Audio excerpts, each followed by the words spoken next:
Chai with Chitra.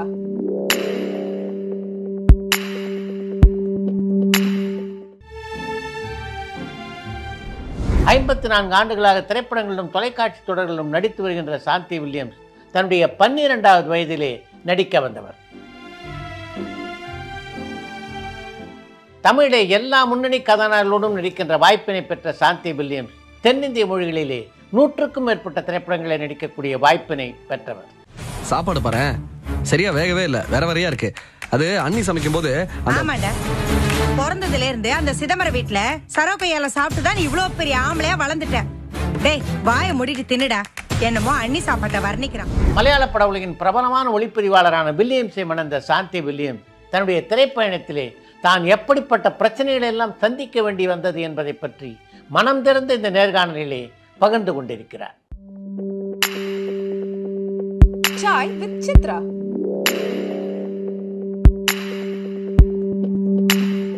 வணக்கம். வணக்கம் sir. உங்களை முதல்ல சினிமாவுக்கு கூட்டிகிட்டு வந்ததுன்னா அது ராமு காரியத். முதல் நாள் படப்பிடிப்பு நினைவில் இருக்கா உங்களுக்கு? 11 வயசு தான் அந்த படத்தில் நடிக்கும்போது. பார்த்தீங்கன்னா அந்த ட்ரைப்ஸ் பற்றின ஒரு கதை தான், காட்டுவாசிகள் பற்றி. அப்போ அதுக்கு ப்ளவுஸ் எல்லாம் எதுவும் கிடையாது, இப்படி புடவை சுற்றி இங்கே நாட் போட்டுப்பாங்க. அப்போது நான் ரொம்ப ஒல்லியாக இருப்பேன். இந்த ஹர்ட்டிங், இந்த இது மண் உரசுறது இதெல்லாம் பழக்கம் இல்லை. அவர் என்ன பண்ணார், வெரி ஃபஸ்ட்டு டே வந்து சொன்னார், ஒரு காட்டில் நிற்க வச்சுட்டு, வயநாடு ஃபாரஸ்ட்டில் தான் ஷூட்டிங் நடந்தது, அங்கே ஒரு இடத்துல நிற்க வச்சுட்டு சொன்னார், இங்கே படு அப்படின்னாரு. நான் இப்பயும் எங்கள் அம்மாவை பார்த்தேன். பார்த்த உடனே என்ன அம்மாவை பார்க்குற, படு அப்படின்னாரு. சரி சார் அப்படின்னு சொல்லிட்டு தரையில் படுத்தேன். படுத்த உடனே இங்கே ஒருத்தர் நின்றுட்டு என்னை உருட்டி விட்டாங்க. உருண்டு உருண்டு அங்கே போனோன்னா அங்கேருந்து ஒருத்தர் உருட்டி விட்டாங்க. இந்த மாதிரி உருட்டி உருட்டி உடம்பு பூரா மண் ஆயிடுச்சு, தான் ஃபுல்லாக மண் ஆயிடுச்சு. இப்போ ஷார்ட்டுக்கு போகலாமா, வாலு ரெடியா அப்படின்னாரு. ரெடி சார் போகலாம் அப்படின்னா, நான் அப்படியே எங்கள் அம்மாவை பார்த்து கண்ணில் தண்ணி வந்துடுச்சு, உடம்பெல்லாம் புத்துது. அப்போ நான் சொன்னேன், அம்மா என்னம்மா இது, இவர் இப்படி பண்ணுறாரு அப்படின்னா, அம்மா பேசாமல் இரு, என்ன பண்ணுறது, வந்துட்டோம் அப்படின்னா. அதுக்கப்புறம் வந்து என்ன பண்ணாங்க, டெய்லி காலையிலன்னா இதே தான் வேலை, என்னை உருட்டி விடுவாங்க. திரும்ப ஃபுல்லாக அழுக்கு ஆனதுக்கப்புறம் ஷார்ட் ரெடின்னு கூப்பிட்டு போவாங்க. அந்த மாதிரி அந்த காட்டில் நிறைய கால் அடிபட்டுச்சு, கால் கிழிஞ்சது, ரத்தத்தோடு ஓடுங்க அப்படின்வாங்க. அந்த மாதிரி ஆக்சுவலி அதெல்லாம் நடிக்கும்போது எனக்கு ஒன்றும் பெருசாக எதுவும் தெரியல. ஏன்னா எங்கள் ஃபேமிலியில் யாரும் ஆர்டிஸ்ட் கிடையாது, நான் தான் ஃபஸ்ட்டு. இதெல்லாம் பார்த்து எங்கள் அம்மா ஒரு நாள் அழ ஆரம்பிச்சிட்டாங்க, என் பொண்ணை ரொம்ப கொடுமைப்படுத்துறீங்க சார், பாவம் அப்படின்னாங்க. அதெல்லாம் ஒரு கொடுமை இல்லை, உங்கள் பொண்ணு அவார்டு வாங்கும்போது அப்போ தெரியும் உங்களுக்கு அப்படின்னாரு. சந்தோஷம். அதே மாதிரி அந்த படம் ரிலீஸ் ஆகி ஓடுற நேரத்தில் நேஷ்னல் அவார்டு கிடச்சிது. நேஷ்னல் அவார்டில் அதில் எனக்கு பெஸ்ட் ஆக்ட்ரஸ் அவார்டும் கொடுத்தாங்க. ரொம்ப சந்தோஷமாக இருந்தது. அது கேட்டப்போ வந்து புரியாத வயசு தான், இருந்தாலும் வந்து ரொம்ப சந்தோஷமாக இருந்தது. அதுதான் என்னோடய ஃபஸ்ட் எக்ஸ்பீரியன்ஸ் அவர்கிட்ட. நீங்கள் புரியாத வயசு நடித்த படம் அது, நீங்கள் நாம் நடிக்கிறோம் அப்படின்னு உணர்ந்து நடித்த முதல் படம் இது அப்படி இல்லை. அதுக்கப்புறமாவே நிறைய படம் வந்தது. அதுக்கப்புறம் முச்சிட்டு கலிக்காரன மகள்னு ஒரு படம் வந்தது, சக்கரவாளம்னு ஒரு படம் வந்தது. அதுக்கப்புறம் 2 ஸ்டேட் அவார்டு வாங்கினேன் நான். 2 ஸ்டேட் அவார்டு வாங்கினேன். அது சக்கரவாளன்ற படத்துக்கு ஸ்டேட் அவார்டு வாங்கினேன். அதே மாதிரி வந்து சக்கரவர்த்தினின்னு ஒரு படம் வந்தது, அதுக்கும் ஸ்டேட் அவார்டு வாங்கினேன். அதுக்கப்புறம் மூவிஸ் அப்படி வர ஆரம்பிச்சது. அப்புறம் அதில் ஒரு இன்ட்ரெஸ்ட் வந்துருச்சு, ஆட்டோமேட்டிக்காக நம்ம நடிக்கிறோம், இதில் ஒரு இது இருக்குது அப்படின்னு சொல்லிட்டு அதில் ஒரு இன்ட்ரெஸ்ட் வந்து அப்புறம் நான் இன்ட்ரெஸ்டடாகவே நடிக்க ஆரம்பித்தேன். பிரேம் நசீரோட பல படங்களில் நீங்கள் நடிச்சிருக்கீங்க. எப்படிப்பட்ட நடிகர் அவர்? நசீர் சார் வந்து ரொம்ப சாஃப்டாக இருப்பார், யாருக்கிட்டையும் ரொம்ப பேச மாட்டார். என்ன ரொம்ப பிடிக்கும். நான் எங்கேயாவது மூலையில் உட்காந்துட்டு புக்கு படிச்சுட்டு உட்காந்துட்ருப்பேன். எடி மொளை வா அப்படின்னு கூப்பிடுவார். என்ன கூப்பிட்றாரு, அங்கிள் சொல்லுங்க அப்படின்னு சொல்லி கிட்ட போவேன். கிட்ட போனால் அப்போ சொல்லுவார், என்னம்மா நீ தனியாகவே உட்காந்துட்ருக்க, வா இப்படி வந்து உட்காரு அப்படின்னு சொல்லி உட்கார வச்சு எனக்கு நான் அதான் படிச்சுட்டு இருந்தேன்னா சொல்லி கொடுப்பாரு, கொஞ்சம் சொல்லி கொடுப்பாரு.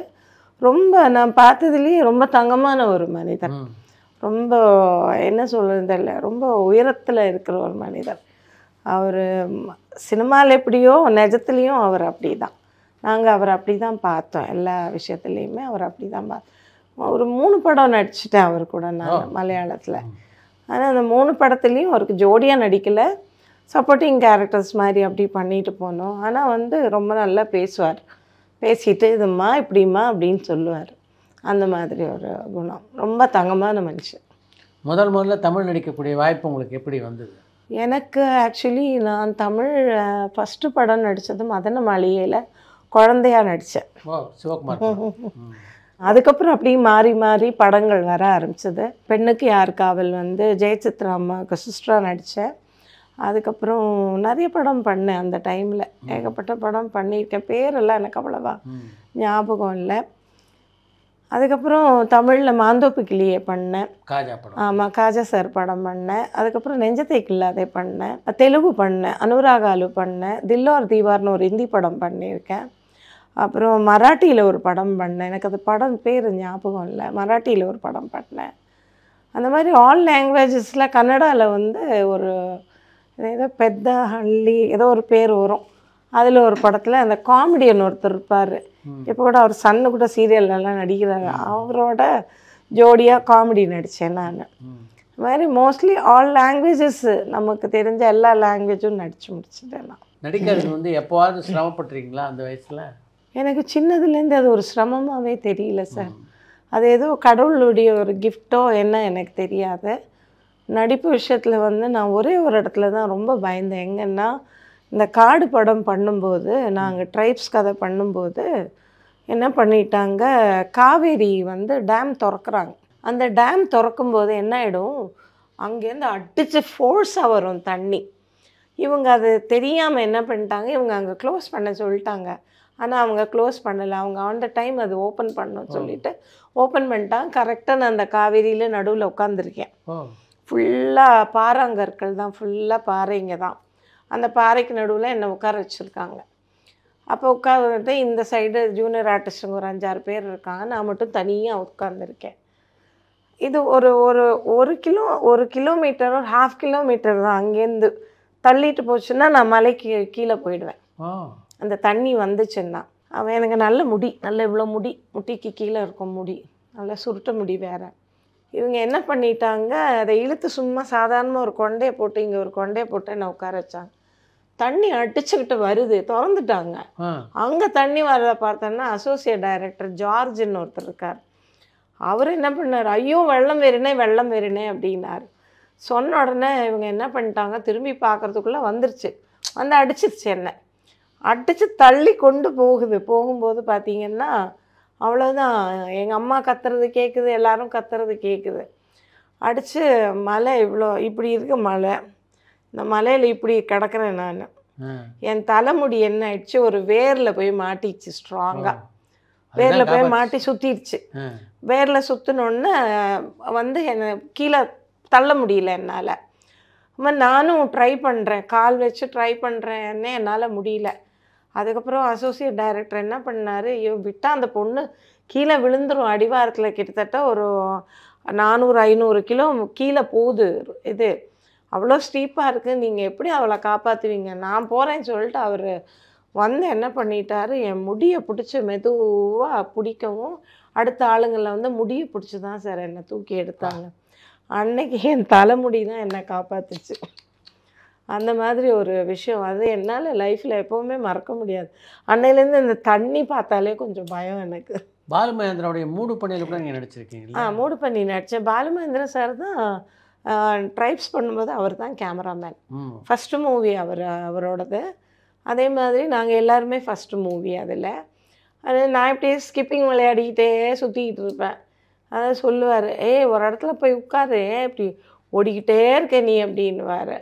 அப்போத்துலேருந்தே தெரியும், என்னை ரொம்ப பிடிக்கும் அவருக்கு. அவர் பொண்ணு மாதிரி ரொம்ப நல்லா பார்த்துப்பார். அதுக்கப்புறம் தான் அந்த மூடு பனியில் நான் நடித்தேன். அதுக்கு இடையில நிறைய பார்த்துருக்கேன், அவரை படங்கள் ஒர்க் பண்ணியிருக்கோம், பார்த்துருக்கேன். மூடு பனியில் வந்து கூப்பிட்டார், நடிக்கிறியா அப்படின்னாரு. நடிக்கிறேனே அப்படின்னேன். சும்மா 2 சீன் தான் வரும் அப்படின்னாரு.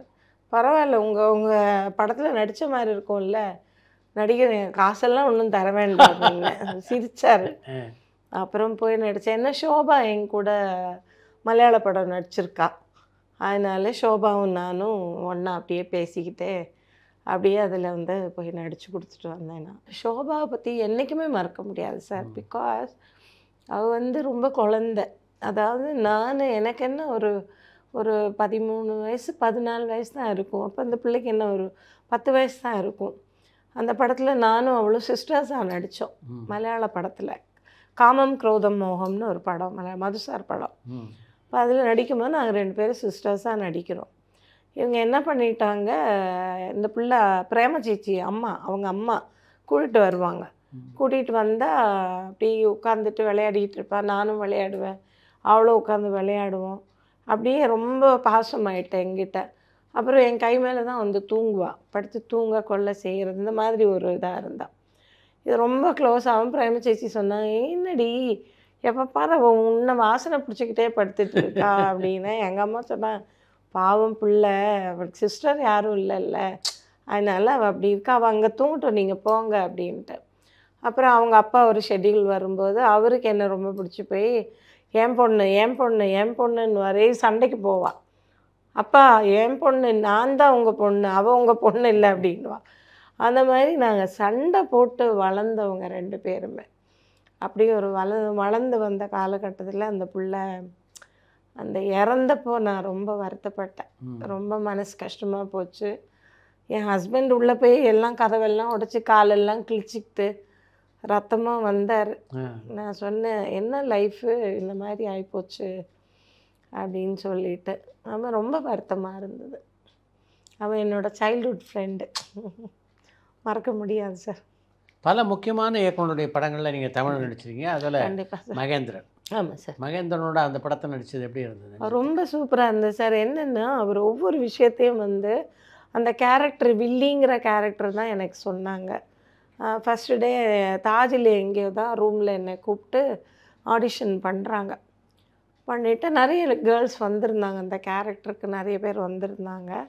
இப்போ எனக்கு இந்த முடி நல்ல சுருட்டையாக இருக்கிறத பார்த்தோன்னே மகேந்திரன் சார் சொன்னார், இந்த பொண்ணை போடலாம், இவன் நல்லா இருக்கா, இவளை போடுங்க, இவன் நிறையா ஹீரோயினாக பண்ணியிருக்கா, மலையாள படம் நிறைய பண்ணியிருக்கா, தமிழ் படம் பண்ணியிருக்கா, இவளை போடுங்க அப்படின்னார்.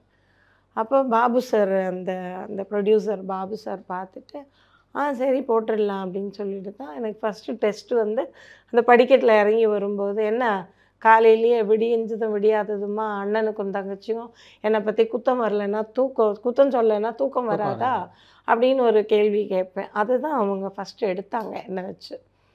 எடுத்து அது ஓகே ஆனதுக்கப்புறம் தான் என்னை அதில் ஃபிக்ஸ் பண்ணாங்க.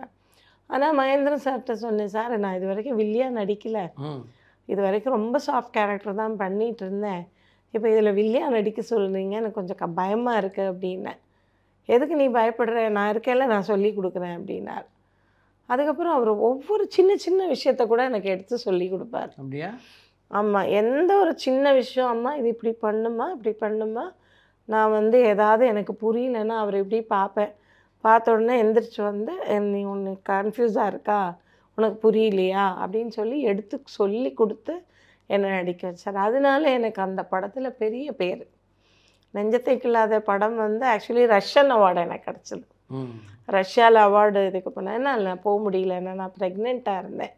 பாப்பா பெரிய பொண்ணு ப்ரெக்னெண்ட்டாக இருந்ததுனால, நிற மாதமாக இருந்ததுனால என்னால் போக முடியல. அப்புறம் அவங்கெல்லாம் ஏதோ இது பண்ணாங்கன்னு சொன்னாங்க. அப்படி போச்சுங்க சார். அவரோட ஒர்க் பண்ணது என்னால் மறக்கவே முடியாது. அவர் அவ்வளோ பெரிய ஒரு லெஜண்ட். அவரும் நெஞ்சத்துக்கு இல்லாத காலகட்டத்தில் தான் உங்களுக்கு கல்யாணம் ஆச்சு. ஆமாங்க சார். எங்கே அவங்க சந்திச்சிங்க உங்கள் கணவரை? ஐயா, அவரை நான் சந்திக்கலை சார், அவர் தான் என்னை வந்து சந்தித்தார். அவர் தான் என்னை வந்து நெஞ்சத்துக்கு இல்லாத ஷூட்டிங் போயிட்டு இருந்த டைமில் தான் இவர் ஒரு நாள் வந்து, நான் இந்த பாண்டிச்சேரியில் ஒரு ப்ரோக்ராம் இருந்தது, அதை முடிச்சுட்டு வந்து நல்லா தூங்கிட்டு இருக்கேன். எங்கள் அப்பா வந்து எழுப்புறாரு, ஏதோ மலையாள டைரக்டராம்மா, எவனோ ஒருத்தன் பைத்தியக்காரன் மாதிரி வந்து உட்காந்துருக்கான், வாயிலேயும் சிகரெட்டே எடுக்க மாட்டேங்கிறான், பைத்தியக்காரன் மாதிரி ஒரு கிழிஞ்ச பேண்ட்டை போட்டு வந்து உட்காந்துருக்கான் அப்படின்னாரு. ஏன்ப்பா அவங்களெல்லாம் உள்ளே விடுறீங்க, அப்பா வேணான்னு சொல்லி அனுப்புங்கப்பா அப்படின்னு சொல்லி, தூக்கம் வருதுப்பா போங்கப்பா அப்படின்னு சொல்லிட்டு படுத்துட்டேன். அப்புறம் போய், இல்லைப்பா அவள் தூங்குறா, நீங்கள் அப்புறமா வாங்க அப்படின்னா, நீங்கள் போய் உங்கள் பொண்ணை எழுப்புங்க, நான் பார்த்துட்டு போகணும், பேசிட்டு போகணுன்னாராம்.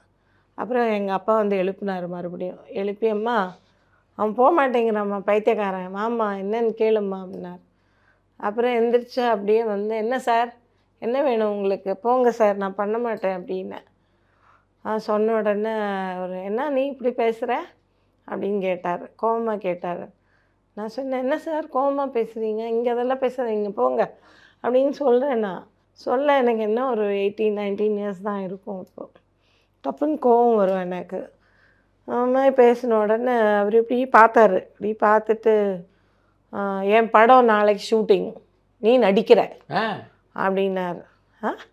நான் நடிக்கிறேண்ணா அப்படின்னு. உடனே எங்கள் அப்பாட்ட சொன்னார், இவ்வளோ ரெமண்டேஷன்னு நாளைக்கு கூப்பிட்டு வாங்க, வாகினி ஸ்டுடியோவில் 9th ஃப்ளோரில் ஷூட்டிங், கூப்பிட்டு வந்தேன். நாளைக்கு ஒரு நாள் தான், ஃப்ளாஷ்பேக் சீனு தான். சீமாவுக்கு அம்மா, அவள் குழந்தையாக இருப்பாள், அவளுக்கு அம்மா உங்கள் பொண்ணு தான் நடிச்சாகணும், வேறு யாரையும் நான் போட மாட்டேன், அனீஃபாவோட ஜோடி அப்படின்னு எல்லாத்தையும் படப்படன்னு சொல்லிட்டு 10,000 ரூபா பைசா எடுத்து டேபிள் மேலே வச்சுட்டு போயிட்டார். என்னடா இந்த ஆள் சரியான பைத்தியக்காரனா லூஸாக இருப்பார் போல இருக்கே, இவர் என்ன பணத்தை எல்லாம் வச்சுட்டு போயிட்டாருன்னு எங்கள் அப்பா சொல்லிட்டு இருந்தார். என்னவோ பண்ணுங்க அப்படின்னு சொல்லிட்டு நான் பாட்டுக்கு போய் படுத்து தூங்கிட்டேன். மறுநாள் காலையில் ஷூட்டிங் கிளம்பிட்டேன். ஒர்க் ஆச்சே, நம்ம அதை டீக்ரேட் பண்ணக்கூடாதுன்னுட்டு நான் போயிட்டேன். வாகினி ஸ்டூடியோவில் போய் அப்பா கொண்டே காரில் கொண்டே இறக்கி விட்டாங்க. ஒரு செட்டுக்குள்ளே போனால் ஒரு ஆள் க்ரெயின் மேலே உட்காந்துட்டு சிகரெட் பிடிச்சி உட்காந்துருக்காப்புல. என்ன லூஸாக இவர் க்ரெயின் மேலே உட்காந்துருக்காரு அப்படின்னு என் கூட அந்த மேக்கப் பண்ணான்ட்ட சொன்னான்னா, அவர் என்னென்னா கிராக்கா, என்னென்னா க்ரெயின் மேலே உட்காந்துருக்காரு அப்படின்னு. மா அவன் பெரிய கேமராமேன்மா, எனக்கு அறையிலாட்டோ மிண்டருதே, பேசக்கூடாது, நீ பேசுறது அவனுக்கு கேட்டுச்சு கீழே இறங்கி வந்து அடிச்சிருவான் அப்படின்னு. அப்படின்னு உடனே அவர் மேலேருந்து அவர் கேட்டுட்டு தான் இருந்தார் போல இருக்குது. அதுக்கப்புறம் மெதுவாக இறங்கி வந்தார். வந்து ஞானொന്നും கிராக் ஒன்றும் இல்லை, ஆവശ്யம் இல்லைன்ற ஒன்றும் மிண்டறது விட அப்படின்னு இப்படின்னாரு. அப்படின்ட்டு நான் பாட்டுக்கு போயிட்டேன். அப்புறம் ஷார்ட்டெல்லாம் எடுத்தாங்க. எல்லாம் எடுத்து அவங்க எக்ஸ்பெக்ட் பண்ண மாதிரி எனக்கு முடிக்க முடியல ஈவினிங் 6 o'clock. அப்போ நான் மாலை முரசு பத்திரிகைக்கு வந்து அசிஸ்டண்ட் ஜேர்னலிஸ்ட்டாக ஒர்க் பண்ணுறேன் கணேசன் சார் கூட. அப்படியா? ஆமாம், அசிஸ்டன்ட் ஜேர்னலிஸ்ட்டாக படிக்கிறேன் அவர்கிட்ட. இப்போ அது படிக்க அன்னைக்கு ஒரு மீட்டிங் இருக்குது எங்களுக்கு, ஜேர்னலிஸ்ட் மீட்டிங் இருக்குது, அதுக்கு நான் போகணும். அப்போ 6 மணி வரைக்கும் தான் நான் இருப்பேன், அதுக்கு மேலே இருக்க மாட்டேன்னு நான் அவங்கள்ட்ட சொல்லியாச்சு. சொல்லியும் கேட்க 6 மணி ஆச்சு, 6:30 மணி ஆச்சு, விடலை. உடனே எங்கள் டிரைவர் அண்ணாக்கு சொல்லி வெளியில் போய் கால் அடிச்சு எங்கள் அப்பா வர சொல்லுங்கள், இந்த ஆள் விட மாட்டேங்கிறான் என்ன அப்படின்ட்டேன். அது சொன்ன உடனே அப்புறம் பிரதாப் இவங்கெல்லாம் வந்தாங்க. வந்து என்னடி மோளை நீ என்ன இவன் படத்தில் நடிக்கிற அப்படின்னா, பைத்தியக்காரனாச்சே, அடிப்பானே திட்டுவானே அப்படின்னா. ஆமாம், அந்த ஆளை பார்த்தா கிராக் மாதிரி தான் இருக்குது அப்படி சொல்லிகிட்டு இருந்தோம்.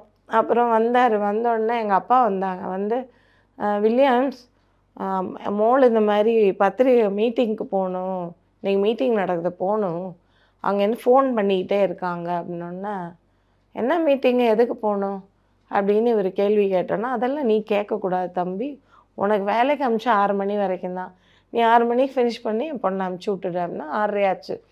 அப்புறம் டக்குன்னு முடிச்சுட்டு அனுப்பிச்சி விட்டாங்க. வரும்போது எங்கள் அப்பா கிட்ட நம்பர் வாங்கிட்டார், லேண்ட்லைன் நம்பர் வாங்கிட்டார். டெய்லி ஃபோனு, டெய்லி எங்கள் அப்பாவோட கதை பேசுகிறது இவர். எங்கள் அப்பாவோட கதை பேசி பேசி எங்கள் அப்பா ஒரு வழி பண்ணிட்டார். அப்பா வந்து ஒரு பேச்சிலேயே மயக்கி வச்சுட்டார். எங்கள் அப்பா டெய்லி வில்லியம்ஸ் ஏன் ஃபோனே பண்ணலை அப்படின்னு உட்காந்துட்ருப்பார். என்ன இவர் எப்போ பார்த்தாலும் வில்லியம்ஸுங்கிறார், அம்மா இது சரியில்லை என்ன அப்படின்னா. ஒரு நாள் வந்து எங்கள் அப்பா மெதுவாக வந்து என்கிட்ட சொன்னார், மோளை வில்லியம்ஸ் வந்து உன்னை கல்யாணம் பண்ணிக்கிட்டுமான்னு கேட்குறான் அப்படின்னார்.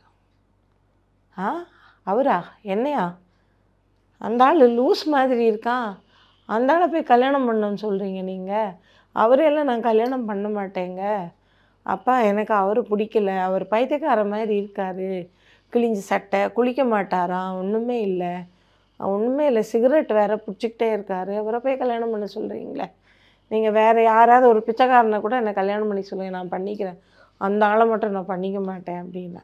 இவர் என்ன பண்ணிட்டாரு, உடனே அங்கே ஒரு சிம்பத்தி க்ரியேட் பண்ணணுன்ட்டு பாம்குரோவில் தங்கியிருந்தார். பாம்குரோவுக்கு மேலே போயிட்டார், மொட்டை மாடிக்கு போயிட்டார். மொட்டை மாடியில் போய் செவிறு ஏறி நின்ட்டார். நின்றுட்டு எங்கள் வீட்டுக்கு ஃபோன் வருது ஹோட்டலில் இருந்து. சார் நம்பியார் சார், நீங்கள் தான் நம்பியாரா அப்படின்னா, நான் இல்லை நாங்கள் நம்பியார் இல்லை வேறு அப்படி நான் வேணும்னே சொல்லிட்டு இருக்கேன். பாங்குரோலன்னு சொன்னோடனே புரிஞ்சிச்சு இவர் தான். அப்போ அதை டைவெர்ட் பண்ணி விட்டுறலான்னு, இல்லை இல்லை அப்படியெல்லாம் யாரும் இல்லை, ராங் நம்பர் அப்படின்னு வச்சுட்டேன். திரும்ப ஃபோன் அடிச்சுட்டு, அப்பா நீ என்ன விளையாடுறியா நீ தள்ளு. அப்பா வந்து ஃபோன் எடுத்து, யார் பேசுகிறீங்க சார்? நான் பாங்குரோலேருந்து பேசுகிறேன் சார். சார் வந்துடுங்க சார் உடனே. அந்த வில்லியம்ஸ் பைத்தியம் மேலே ஏறி நின்றுட்டு இப்போ குதிக்கிறான்றான் சார். அவன் செத்துட்டான்னா நாங்கள் தான் பழி ஏற்றுக்கணும், தயவு செஞ்சு வாங்க சார் அப்படின்னு. எங்கள் அப்பா போனார். போனால் சும்மா இருக்காமல், உங்கள் பொண்ணு கல்யாணம் பண்ணிங்கம்மா பண்ணாதானே என்கிட்ட கேட்டு சொல்லுங்கள், அப்போ தான் நான் கீழே இறங்குவேன்ட்டார். எங்கள் அப்பா ஃபோன் பண்ணிவிட்டு, என்னம்மா அவன் பண்ணுவா பண்ண மாட்டியான்னு கேட்டு, நீ பண்ணுவேன்னு சொன்னால் மட்டும்தான் அவன் இறங்குவேன்றான், இல்லைன்னா இறங்க மாட்டேன்னு சொல்லி அடம் பிடிச்சிட்டு மேலே நிற்கிறாம்மா, என்ன பண்ணட்டோன்னார். நான் சொன்னேன், அப்பா கல்யாணம்ல அவரை பண்ணிக்க முடியாதுப்பா, அவர் செத்தே போனாலும் பரவாயில்லன்னா அவரை கல்யாணம் பண்ணிக்க மாட்டேன், எனக்கும் அவருக்கும் செட் ஆகாது அப்படின்னேன். என்னம்மா நீ இப்படி சொல்கிற? சரி இப்போ நான் ஒரு பேச்சுவார்த்தைக்கு அவன் இறக்குறதுக்காக நான் அவன்கிட்ட சொல்லிக்கிறேன், நீ ஒத்துக்கிட்டேன்னு சொல்லிடு. நீங்கள் என்ன கர்மமாக அது பண்ணிட்டு போங்கன்னு நான் ஃபோனை கட் பண்ணிட்டேன். அப்பா என்ன பண்ணார், சரிப்பா ஒத்துக்கிட்டான் நீ இறங்கு அப்படின்னா இறங்கி வந்தார். மறுநாள் என்கிட்ட பேசணுன்னு வீட்டுக்கு வந்தார். வீட்டுக்கு வந்தோடனே இவரை பார்த்தோன்னே எனக்கு பிடிக்க மாட்டேங்குது. அதுக்கப்புறம் இவர் கல்யாண விஷயம் பேசாமல் எனக்கு அவரை பார்த்தாலே பிடிக்கல. ஏன்னா அவருடைய உருவ அமைப்பு, அது ஒரு மாதிரி சிகரெட்டு வந்தாலே சிகரெட் ஸ்மெல், இதெல்லாம் எனக்கு சுத்தமாக பிடிக்காததுனால நான் சொன்னேன், எனக்கு பிடிக்கலை, அவர் எதுக்கு நீங்கள் வீட்டுக்கு வர வைக்கிறீங்க, அவரை வர வைக்காதீங்க, எனக்கு அவரை பிடிக்கல, அந்த ஆள் வந்தால் நான் போயிடுவேன், வீட்டை விட்டு ஓடி போயிடுவேன்னு எங்கள் அப்பாவை பயமுறுத்துனேன். எங்கள் அப்பா என்னன்னு தெரியல, அவருன்னா ரொம்ப அவர் மேலே பாசம் ஆயிடுச்சு. பாசம் ஆகி அப்பா வந்து எப்போ பாரு வில்லியம்ஸு. எங்கள் அம்மாவும் அவனுக்கு எறா பிடிக்கும், அவனுக்கு மத்தி பிடிக்கும், அவனுக்கு அது பிடிக்கும், இது பிடிக்கும். எங்கள் அம்மா வேறு கிச்சனுக்குள்ளே போயிட்டு எங்கள் அம்மா சமைச்சு போடுறாங்க அவருக்கு உட்கார வச்சு. நானும் என் தம்பி இப்படியே உட்காந்து பார்த்துட்டே இருக்கோம். டேய் தம்பி, என்னடா அம்மாவும் அப்பாவும் இப்படி மாறிட்டாங்க மோனே அப்படின்னு எங்கள் அக்காவுக்கு ஃபோன் அடித்தேன். அக்கா அந்த குரங்குக்கு என்ன கல்யாணம் பண்ணி வைக்க பார்க்குறாங்கக்கா, அந்த குரங்கையெல்லாம் நான் கல்யாணம் பண்ண மாட்டேங்க்கா, அந்த ஆள் நிஜமாகவே பார்த்தா குரங்கு மாதிரி தான் இருக்கார், இதுக்கு அத்தனை சேட்டையும் வேறு பண்ணுறாரு, அவர் வந்து உட்காந்துக்கிட்டு நமக்கு அந்த வேலைக்கு ஆகாதுக்கா, தயவுசெய்து நீ கிளம்பி வந்து அப்பாட்ட வந்து வான் பண்ணிட்டு போ அப்படின்னு. எங்கள் அக்கா அங்கேருந்து கிளம்பி வந்தாங்க. வந்து சொன்னாங்க, இவனுக்கெல்லாம் என் தங்கச்சியை கட்டி கொடுக்க மாட்டேன், அவளுக்கு அம்மா ஸ்தானம் நான், அதனால கட்டி கொடுக்க முடியாது தம்பி, நீங்கள் வெளில போங்க அப்படின்ட்டாங்க. அக்கா சொல்லிட்டாங்க. சொன்ன உடனே இவர் என்ன பண்ணார் ஒன்றுமே புரியல. அப்பா அப்படியே அவர் பின்னாடியே போக ஆரம்பிச்சிட்டாரு. அதுக்கப்புறம் அம்மாவும் வந்து வில்லியம்ஸை பாட்டு பாடிட்டு உட்காருவாங்க. இப்படியா எங்கள் கல்யாணமும் ஃபிக்ஸ் பண்ணிட்டாங்க.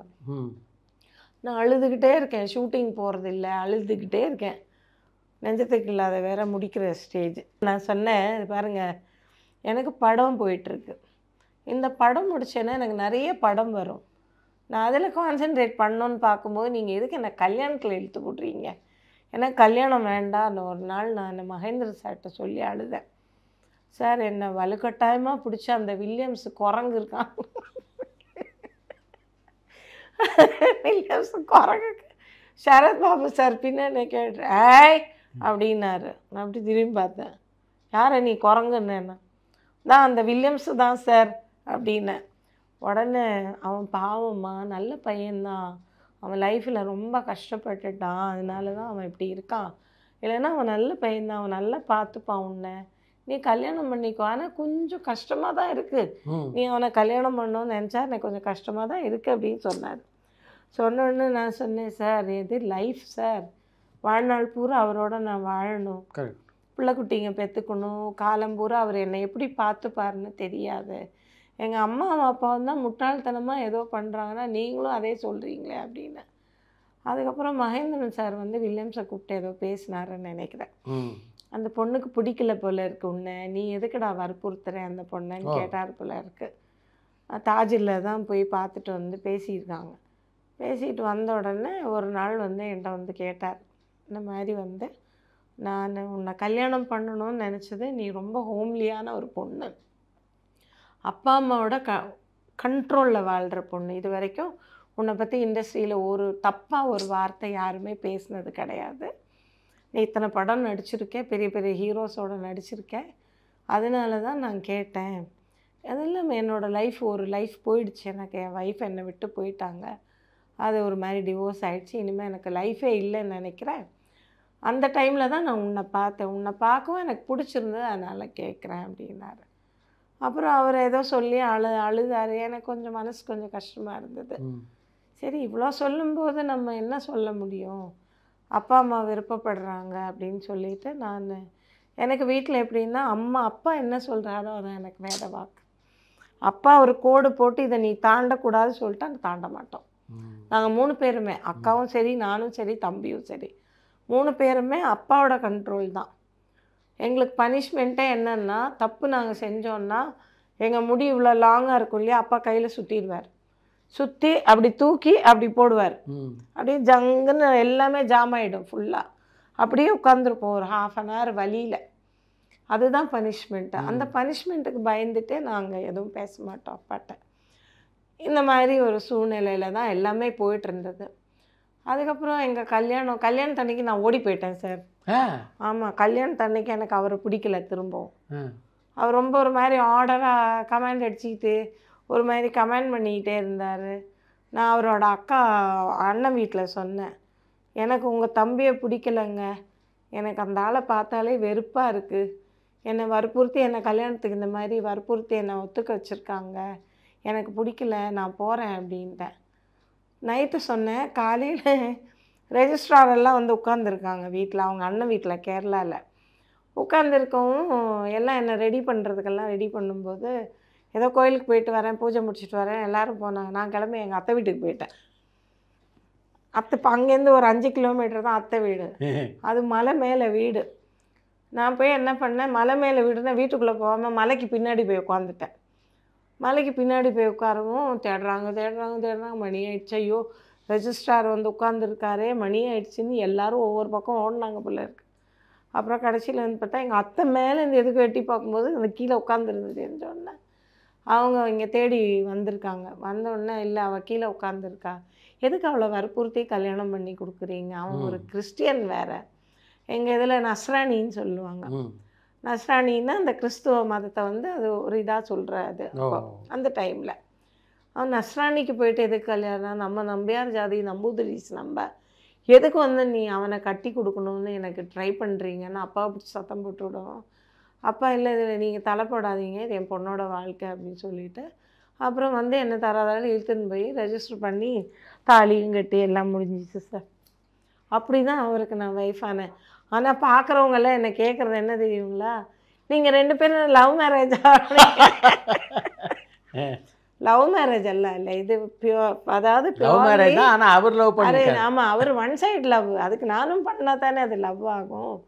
அப்புறம் கல்யாணம் முடிஞ்சதுக்கப்புறம் 3 மாதம் ஊருக்கு போயிட்டார். 3 மாதம் அவர் அப்போ பிஸி, பயங்கர பிஸி. மலையாள படம், ஹரிஹரன் சார் படம் 2 படம் பண்ணிகிட்ருக்காரு, சத்யன் சார் படம் பண்ணுறாரு. அந்த மாதிரி ஃபுல் பிஸின்றதுனால கல்யாணத்தை பண்ணிட்டு விட்டு போனவர் தான் 3 மாதம் கழித்து சென்னைக்கு தான் வந்து பார்க்குறாரு என்ன. அதுக்கப்புறம் லைஃப் அப்படியே போயிடுச்சுங்க சார். போச்சு. 81 பெரிய பாப்பா பிறந்தா, 83 2வது பாப்பா, 85 3வது பையன், 4வது பையன் 87 பிறந்தான். ஆனால் எனக்கு அவரோட எந்த சப்போர்ட்டும் இருந்ததில்லை லைஃப்பில். அவரோட எந்த சப்போர்ட்டுமே எனக்கு இருந்ததில்லை. ஒரு டெலிவரிக்கு போகும்போதும் அவர் என் கூட வந்தது கிடையாது, எதுக்குமே வரல. லாஸ்ட் வரைக்கும் என்னோடய பேரண்ட்ஸ் தான் கூட இருந்தாங்க. அது எனக்கு அவர் மேலே ரொம்ப வருத்தம் இருந்தது. அதே மாதிரி வீட்டில் ஃபேமிலி பார்க்கணும், ஒய்ஃபு, குழந்தைங்க மேலே ஒரு அளவுக்கு பாசமாக இருப்பார். அது என்னவோ தெரியாது, என் மேலே அவருக்கு பாசமே இருந்ததில்லை. அவருக்கு சுத்தமாக பாசமே இருந்தது கிடையாது. நானும் பார்த்தேன், இவர் ஏன் இப்படி இருக்கார், இவர்கிட்ட நம்ம தலையை கொடுத்துட்டோம். ஃபஸ்ட்டு பாப்பா பிறக்கிறதுக்கு முன்னாடி அவரோட ஃபஸ்ட்டு ஒய்ஃபு திரும்ப வந்தாங்க. வந்து ஏதோ பிரச்சனை பண்ணி அவங்களோட போகிறதுக்கு இவர் ட்ரை பண்ணார். பண்ணும்போது நான் அப்பாட்ட போய் சொன்னேன், அப்பா தயவு செஞ்சு என்னை இப்போவாது விடுங்க, நான் இனிமேலாவது ஃப்ரீயாக இருக்கேன், இந்த குழந்தைய பெற்றுக்கு நான் திரும்ப நடிக்க போகிறேன், எனக்கு ஒன்றும் பிரச்சனை, நான் நடித்து என் குழந்தைய காப்பாற்றிக்கிறேன், நீங்கள் உங்கள் சொத்து பணம்லாம் எனக்கு தேவையில்லை, இவரோட வாழ்க்கையே எனக்கு வேணாம் அப்படின்னு சொல்லி எவ்வளோ சொன்னேன். அப்புறம் அந்த அம்மா வந்தாங்க. வந்து அந்த அம்மா ஏதோ பேசி இவரோட திரும்ப வாழ்கிறதுக்கு முடிவு பண்ணிட்டாங்க போல இருக்கு. நான் சொன்னேன், தயவு செஞ்சு போங்க, அந்த அம்மாவோட போய் வாழுங்க, எனக்கு உங்களை பிடிக்கல நிஜமாவே, நீங்கள் போங்க அப்படின்ட்டேன். அதுக்கப்புறம் அந்த அம்மா என்ன டிசைட் பண்ணாங்கன்னு தெரியல, வந்தவங்க அவங்க பாட்டுக்கு கிளம்பி போயிட்டாங்க. அவங்க சிங்கப்பூர் போயிட்டாங்க. அதுக்கப்புறம் அவர் வயநாடு திரும்பவும் வந்து நான் போய் சொன்னேன், எனக்கு டிவோர்ஸ் கொடுத்துருங்க, எனக்கு உங்களோட வாழ பிடிக்கல, என்னன்னு நம்ம 2 பேருக்கும் செட் ஆகாது அப்படின்னு. அப்புறம் என்ன நீ இப்படி பேசுகிற அப்படின்னு சொல்லி அவர் அப்படியே காம்ப்ரமைஸ் பண்ணியே லைஃப்பில் அவர் கூட வாழ்ந்தாச்சு சார். 25 வருஷம் குப்பை கொட்டிட்டேன் அவரோட. அசாத்திய கோவக்காரராச்சு வின்சென்ட் ஆமாம், வில்லியம்ஸ். அசாத்திய கோவம். வெளியில் யார் மேலேயாவது கோவம் வரும், செட்டில் லைட்மேன் மேலே கோவம் வரும், இல்லை ஆர்டிஸ்ட் மேலே கோவம் வரும். யார் மேலே கோவம் வந்தாலும் என்ன பண்ணுவார், அந்த கோவத்தில் வீட்டில் வந்து என்ன தான் உதைப்பார். ஆமாம், தூக்கி போட்டு மிதிப்பார், உதைப்பார், எல்லாம் பண்ணுவார். அவர்கிட்ட வாங்காத அடி இல்லை, உதை இல்லை, எல்லாமே பட்டாச்சு. ஆனாலும் எனக்கு என் பையன் லாஸ்ட்டு பையன் பிறந்த டைமில் என்னை செட்டில் ஒரு நாள் அடிச்சிட்டார். அப்போ ஜூனியர் ஆர்டிஸ்ட்டு குரூப் டான்ஸர்ஸ் எல்லாம், மா இந்த லூஸ் கூட ஏம்மா வாழ்கிறீங்க, நீங்கள் கிளம்பி போங்க அப்படின்னா காருக்குள்ளே வச்சு பூட்டிட்டார். ஃபோர்ட் கேப்ரிக்குள்ளே அந்த ஸ்போர்ட்ஸ் காருக்குள்ளே வச்சு பூட்டிட்டார். அப்புறம் நான் அப்படியே அழுதுகிட்டே இருந்தேன். அப்புறம் அந்த அசிஸ்டன்ட் கேமராமேன் வந்து எனக்கு டோரெல்லாம் திறந்து விட்டு, சேச்சி நீங்கள் வீட்டுக்கு போங்க, காலையில் வந்து நான் வீட்டில் வந்து செட்டில்மெண்ட் வாங்கிக்கிறேன் அப்படின்னு சொல்லிவிட்டு அவர் போயிட்டார். கொண்டு வந்து என்னை வீட்டில் கொண்டு வந்து விட்டு போயிட்டான். இந்த மாதிரி ஆச்சு. அப்போ அக்கா வந்து சொல்லிட்டாங்க, என் தங்கச்சி இவ்வளோ கஷ்டப்பட்டு இவங்க கூட வாழணுமா, 4 பசங்க தானே, நான் பார்த்துக்கிறேன் என் பிள்ளைங்களோட. அது சொன்ன அக்கா ரொம்ப நல்ல, அவங்க ரொம்ப செட்டில் ஆனவங்க. அதனால அக்கா சொல்லிட்டாங்க, இந்த 2ஓட 4 6 பசங்க எனக்கு நான் வளர்த்துக்கிறேன், என் தங்கச்சியும் நான் தானே பார்த்துக்கிட்டது, நான் பார்த்துக்கிறேன், அவனுக்கு டிவோர்ஸ் கொடுத்துருவேன். உடனே வக்கீலை வர சொல்லி எல்லாம் பேசி எல்லாம் பண்ணிட்டு வீட்டுக்கு அனுப்பலை. ஒரு 3-4 நாள் அக்கா வீட்டில் தான் இருந்தேன். அப்புறம் இவர் அங்கேருந்து வந்து அக்கா காலில் விழுந்து மன்னிப்பு கேட்டு, இல்லை நீங்கள் அனுப்புங்க, நான் இனிமேல் நான் அடிக்க மாட்டேன் அப்படின்னு சொல்லி சொன்னார். சொன்னதுக்கப்புறம் அவர் வந்து அதுக்கப்புறம் என்னை சமாதானம் பண்ணி கூப்பிட்டு வந்துட்டாங்க. அப்பா என்ன சொன்னார், நம்ம பரம்பரையில் பொண்ணுங்க வந்து வாழாமல் இருக்கக்கூடாது. அவன் நல்லவனோ கெட்டவனோ பிச்சைக்காரனோ நொண்டியோ மூடமோ குஷ்டரோகியோ ஏதோ ஆகட்டும், வாழ்ந்து தான் ஆகணும். நீ அந்த பேரை மட்டும் எனக்கு சம்பாதிச்சு கொடு, உனக்கு பிடிக்கலன்னா வாழாத, தனியாக இரு, என்ன அவ்வளோதான் அப்படின்ட்டார். அப்புறம் அப்பா பேச்சு மீற முடியாது நம்மளால். அதுக்கப்புறம் 25 இயர்ஸ் போனது தெரியல, அப்படியே போயிடுச்சு. அவர் லைஃபு, நான் என் பாட்டுக்கு நான் இருப்பேன். 97 தான் டிசைட் பண்ணேன். அவருக்கு ரொம்ப ஹெல்த் இஷ்யூஸ் வந்தது. 2003 அந்த டைம் அவருக்கு ஹார்ட் அட்டாக் வந்தது, ட்ரெயினில் வச்சு ஹார்ட் அட்டாக் வந்தது. அப்புறம் அவரை போய் காப்பாற்றி கூட்டிகிட்டு வந்து பண்ணோம். ஹை டயபெட்டிக் 590, கண்ணு தெரியாமல் போயிடுச்சு. நம்ம வீடு நினச்சி பக்கத்து வீட்டுக்கு போயிடுவார். இப்படியெல்லாம் ஒரே கலாட்டா. எவ்ரி இயர் அவருக்கு நான் 1.5 லட்ச ரூபாய் செலவு பண்ணுவேன். இதுக்கிடையில் என்ன பண்ணிட்டார், கேகே நகரில் எங்கள் வீடு, போலீஸ் ட்ரைனிங் காலேஜ் அந்த உள்ளே நுழைஞ்சோடனே 2வது வீட்டிலேருந்து இந்தியன் பேங்க் வரைக்கும் எங்களோட லேண்டு தான். அது ஃபுல்லாக எங்கள் லேண்டு தான். 100 கோடிக்கு மேலே போகும், 120 கோடிக்கு மேலே போகும்னு வச்சுக்கோங்க அந்த இடம். அந்த இடத்த வந்து அப்பா தான் எனக்கு எழுதி கொடுத்துருந்தாரு. எனக்கும் தம்பிக்கும் உள்ள வீடு, அக்காவுக்கு தனியாக அண்ணா நகரில் வீடு இருக்குது, எல்லாம் எழுதி கொடுத்தாரு. மேலே 4 பெட்ரூமும் ஹாலு கிச்சனு, தம்பிக்கு தேவையானது, கீழே எனக்கு ஃபுல்லாக எல்லாம் பண்ணி கொடுத்தாரு. இந்த தெருவுக்கும் அந்த தெருவுக்கும் கனெக்டிவாக இருக்கும். அந்த பக்கம் வண்டி வந்துட்டுலாம் இப்படி வந்து அந்த மாதிரி. இவர் என்ன பண்ணிட்டார், ஒரு வாட்டி ஏதோ படம் எடுக்கணும், எனக்கு பணம் வேணும், 2 லட்ச ரூபா வேணும், அதுக்கு ஏதாவது இது இருந்தால் தான், சோர்ஸ் இருந்தால் தான் எடுக்க முடியும் அப்படின்னு சொல்லி அந்த வீடு பத்திரம் என் பேரில் தான் இருந்தது. உங்கள் அப்பா கிட்ட சொல்லாதே, நீ எனக்கு கொடு, நான் தரேன் அப்படின்னாரு. நான் என்ன பண்ணேன், இல்லை அப்பாவை கேட்காம நான் எதுவும் கொடுக்க முடியாது, உங்கள்கிட்ட கொடுத்து நான் ஏமாந்துட்டா கஷ்டமாக போயிடும், இந்த சொத்து இருக்கிறது இந்த ஒரு சொத்து அப்பா, அது எனக்கும் தம்பிக்கும் உள்ளது, நான் கொடுக்க முடியாது அப்படின்னு.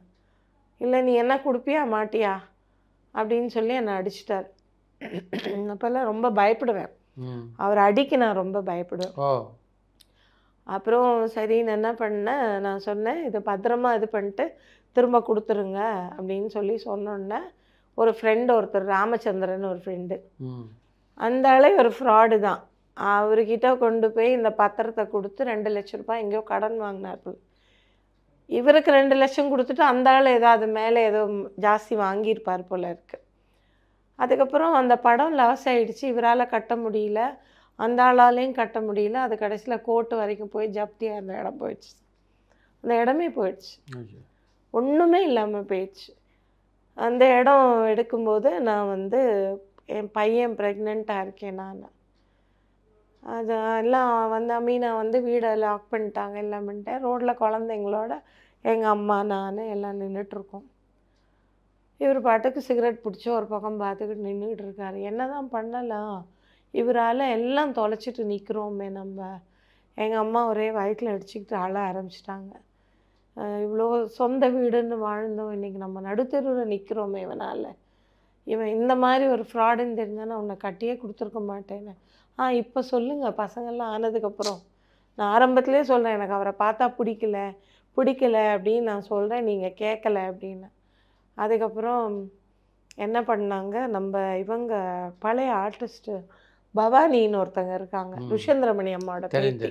எம்ஜிஆர் கூடலாம் நடிச்சோம். ஆமாம், அதாவது பவானியோட அம்மா வந்து என்னை ரொம்ப பிடிக்கும், என்னை ரொம்ப உயிர். 8 வயசுலேருந்து அவங்க வீட்டில் தான் நான் வளர்ந்து, தெலுங்கு படித்ததே அவங்க வீட்டில் தான். என்னை ரொம்ப பாசம் அவங்களுக்கு. அப்போ நான் இந்த மாதிரி ஆயிடுச்சு சொல்லிவிட்டு பக்கத்து கடையில் போய் லேண்ட்லைன் அம்மா கால் பண்ணி, அம்மா நானும் பசங்களும் இப்போ நடு ரோட்டில் நிற்கிறோம்மா, என்ன பண்ணுறதுன்னு தெரில. அதனால சரி நீ அங்கேயே இரு, நான் அதை வரேன் அப்படின்னு சொல்லிவிட்டு அம்மா உடனே ஆட்டோ பிடிச்சி வந்து கையில் போட்டிருந்த 2 வளையல், கழுத்தில் அந்த செயின் எல்லாம் கழட்டி கடையில் கொண்டு போய் வச்சுட்டு, எனக்கு உடனே ரங்கராஜபுரத்தில் ஒரு வீடு 3500 ரூபாய்க்கு ஒரு வீடு பார்த்து என்னை கொண்டு வந்து அங்கே வச்சாங்க. வீட்டுக்கு தேவையான மளிகை சாமான்லாம் கொண்டு வந்து கொடுத்து எல்லாம் பண்ணி அந்த அம்மா தான் என்னை கொண்டு வந்து அங்கே வச்சாங்க. அதுக்கப்புறம் எனக்கு அவரை பார்த்தாலே எனக்கு ஒரு மாதிரியாக வெறுப்பு ரொம்ப ஜாஸ்தி ஆகிடுச்சு. இவர் ஏன் இப்படி பண்ணுறாரு, திரும்ப படம் எடுக்கணும்னு போய் கடன் வாங்குவார். என்னோடது கிட்டத்தட்ட ஒரு 500 சவரன் நகை போயிடுச்சு. 500 சவரன் நகை இருந்தது, எல்லாமே அவருக்கு தான் கொடுத்தேன். மோகன்லாலை வச்சு ஜீவன் ஜீவன் ஒரு படம் எடுத்தார், அந்த படத்துக்கு பணம். இதே மோகன்லாலுக்கே தெரியும் நான் என்ன கஷ்டப்பட்டேன்னு அந்த டைமில். அப்போது ஒரு நாள் நான் நிற மாதமாக இருக்கேன், இந்த காசு எடுத்துகிட்டு செட்டுக்கு வரேன். மோகன்லாலுக்கு 60,000 கொடுக்கணும். லாலுக்கு கொண்டு போய் பைசா கொடுத்தோடனே, சேச்சி ஏன் சேச்சி நிற மாதமாக இருக்கீங்க, அவனுக்கு கொஞ்சம் கூட அறிவே இல்லையா வில்லியம்ஸுக்கு, உங்களை ஏன் இப்படி போட்டு கஷ்டப்படுத்துகிறாரு அப்படின்னு கேட்டார். நான் சொன்னேன், எல்லாம் என் விதி, வேறு ஒன்றும் நான் சொல்கிறதுக்கில்ல, உங்களுக்கு பணம் தரணுமா நாங்கள் பிடிங்கன்னொன்னா. அவர் இல்லை சேச்சி வேண்டாம் எனக்கு இந்த பணம், நீங்கள் வச்சுக்கோங்க அப்படின்னா. இல்லைப்பா கொடுக்க சொல்லிட்டார், நான் கொடுத்துட்டேன். இதை நீங்கள் அவர்கிட்ட கொடுக்குறீங்களா யார்கிட்ட கொடுங்க, என் கடமை முடிஞ்சு போச்சு, நான் கிளம்புறேன்னு சொல்லிட்டு நான் பாட்டு கார் ஏறி போயிட்டேன். அதுக்கப்புறம் அந்த மாதிரி ஆச்சு. அவர் படம் பண்ணும்போது தான் ஒரு வாட்டி பேசும்போது பட்டர்ஃப்ளைன்னு ஒரு படம் பண்ணார். அந்த படம் பண்ணும்போது எல்லோரும் பெங்களூர் போயிருந்தோம். போன டைமில் மோகன்லால் வச்சுட்டு சொன்னார். நான் சொன்னேன், இப்படி சிகரெட் பிடிச்சிட்டே இருக்கீங்களே என்னத்துக்கு ஆகிறது, உடம்பு கெட்டுடாது, ஆல்ரெடி உங்களுக்கு வால்வில் நிறைய நிக்கோடின் ஃபார்ம் ஆகிருக்குன்றிருக்காங்க. அது சொல்லி பேசிகிட்டு இருக்கோமா, நான் செத்தா மோகன்லால் உன்னை பார்ப்பான் அப்படின்னாரு. நான் சொன்னேன், யாருமே பார்க்க மாட்டாங்கங்க, நீங்கள் செத்த முதல்ல இவங்க வராங்களான்னு பாருங்கள், உங்கள் சவத்தை பார்க்குறதுக்கு அவங்க வராங்களா பாருங்கள் இப்படின்னு நான் வந்து சொல்லிவிட்டு நான் போயிட்டேன். மோகன்லால் என்னை திரும்பி பார்த்தாப்புல. அதோடு நான் யார்கிட்டையுமே பேசலை, நான் பாட்டு கிளம்பி வந்துட்டோம். இந்த மாதிரி நிறைய வருஷந்தோறும் இவருக்கு நான் 1 லட்சம் 1.5 லட்சம் 1997 நான் டிசைட் பண்ணேன், இவரால் நம்மளை காப்பாற்ற முடியாது, என் பிறந்த பசங்களை வந்து நான் இவரை நம்பி நான் நிர்கதியாக விட முடியாது, அவங்கள படிக்க வைக்கணும், அவங்களுக்கு ஒரு லைஃப் கொடுக்கணும். இதெல்லாம் நான் உட்காந்து யோசிக்க ஆரம்பித்தேன். அதுக்குள்ளே அப்பா இறந்துட்டார். 85 அப்பா இறந்தார். அப்பா ரொம்ப வருத்தத்தோடு தான் இருந்தார். இறக்கும்போது ஒரே ஒரு வார்த்தை தான் வில்லியம்ஸை பார்த்து சொன்னார், கிளியை வளர்த்து பூனை கையில் கொடுத்த மாதிரி உன்னை நம்பி என் பொண்ணை கொடுத்தேன், இன்றைக்கி நான் என் உயிர் போகுது, இனிமேலாவது அவளை பத்திரமா பார்த்துக்கோன்னார். அவ்வளோதான், அதோட அப்பா இறந்தார். அதுக்கப்புறம் இப்படி ஒவ்வொரு பிரச்சனைங்களாக, இவருக்கு ட்ரீட்மெண்ட்டுக்கு எனக்கு பணம் பத்தலை, ஒன்றுமே பத்தலை. கடைசி பையன் பிறந்தப்போ குழந்தைக்கு பால் கொடுக்க முடியல, கஷ்டம். என்ன மாதம் ஆனால் ஒரு 50 புடவை 60 புடவை ஒரு அம்மா கொண்டு வந்து கொடுத்துட்டு போயிடும். எனக்கு சிங்கப்பூர்லேருந்து புடவை வரும், ஷிப்பில் வந்து இறங்குனா அந்த பெட்டியோட கொண்டு வந்து உங்களுக்கு என்னென்ன வேணுமோ நீங்கள் எடுத்துகிட்டு மிச்சத்தை கொடுங்கன்னுவாங்க. அப்போ புடவை கொஞ்சம் க்ரேஸ் எனக்கு. ஷிஃபான் சாரீஸ் ரொம்ப க்ரேஸு. அதை எடுப்பேன். புரஷவாக்கத்தில் பாதுஷான்னு ஒரு கடை இருக்குது. அங்கே மொய்தீன்னு ஒரு முஸ்லீம் பாய் இருக்கார். அவர்கிட்ட தான் இந்த புடவையெல்லாம் போகும். போய் ஃபால்ஸ் தைச்சு அதுக்கு ப்ளவுஸ் தைச்சு உள்ள இன்ஸ்கர்ட்லேருந்து எல்லாமே ரெடி பண்ணி தான் அவர் செட்டாக கொண்டு வந்து கொடுப்பார். இந்த மாதிரி வாங்கின புடவை கிட்டத்தட்ட எங்கிட்ட ஒரு 2000-3000 புடவை கபோர்டில் கிடக்கு.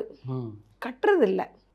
என்ன ஆயிடுச்சு, வீட்டில் பார்த்தா எல்லாம் பட்னி கிடக்குறாங்க, குழந்தைங்கள்லாம் பட்னியாக இருக்குது, என்னால் தாய்ப்பால் கொடுக்க முடியல. இதெல்லாம் பார்த்து எங்கள் அம்மா அழுகுறாங்க, என் தம்பி அழுகுறான். என்ன பண்ணுறது ஒன்றும் புரியல.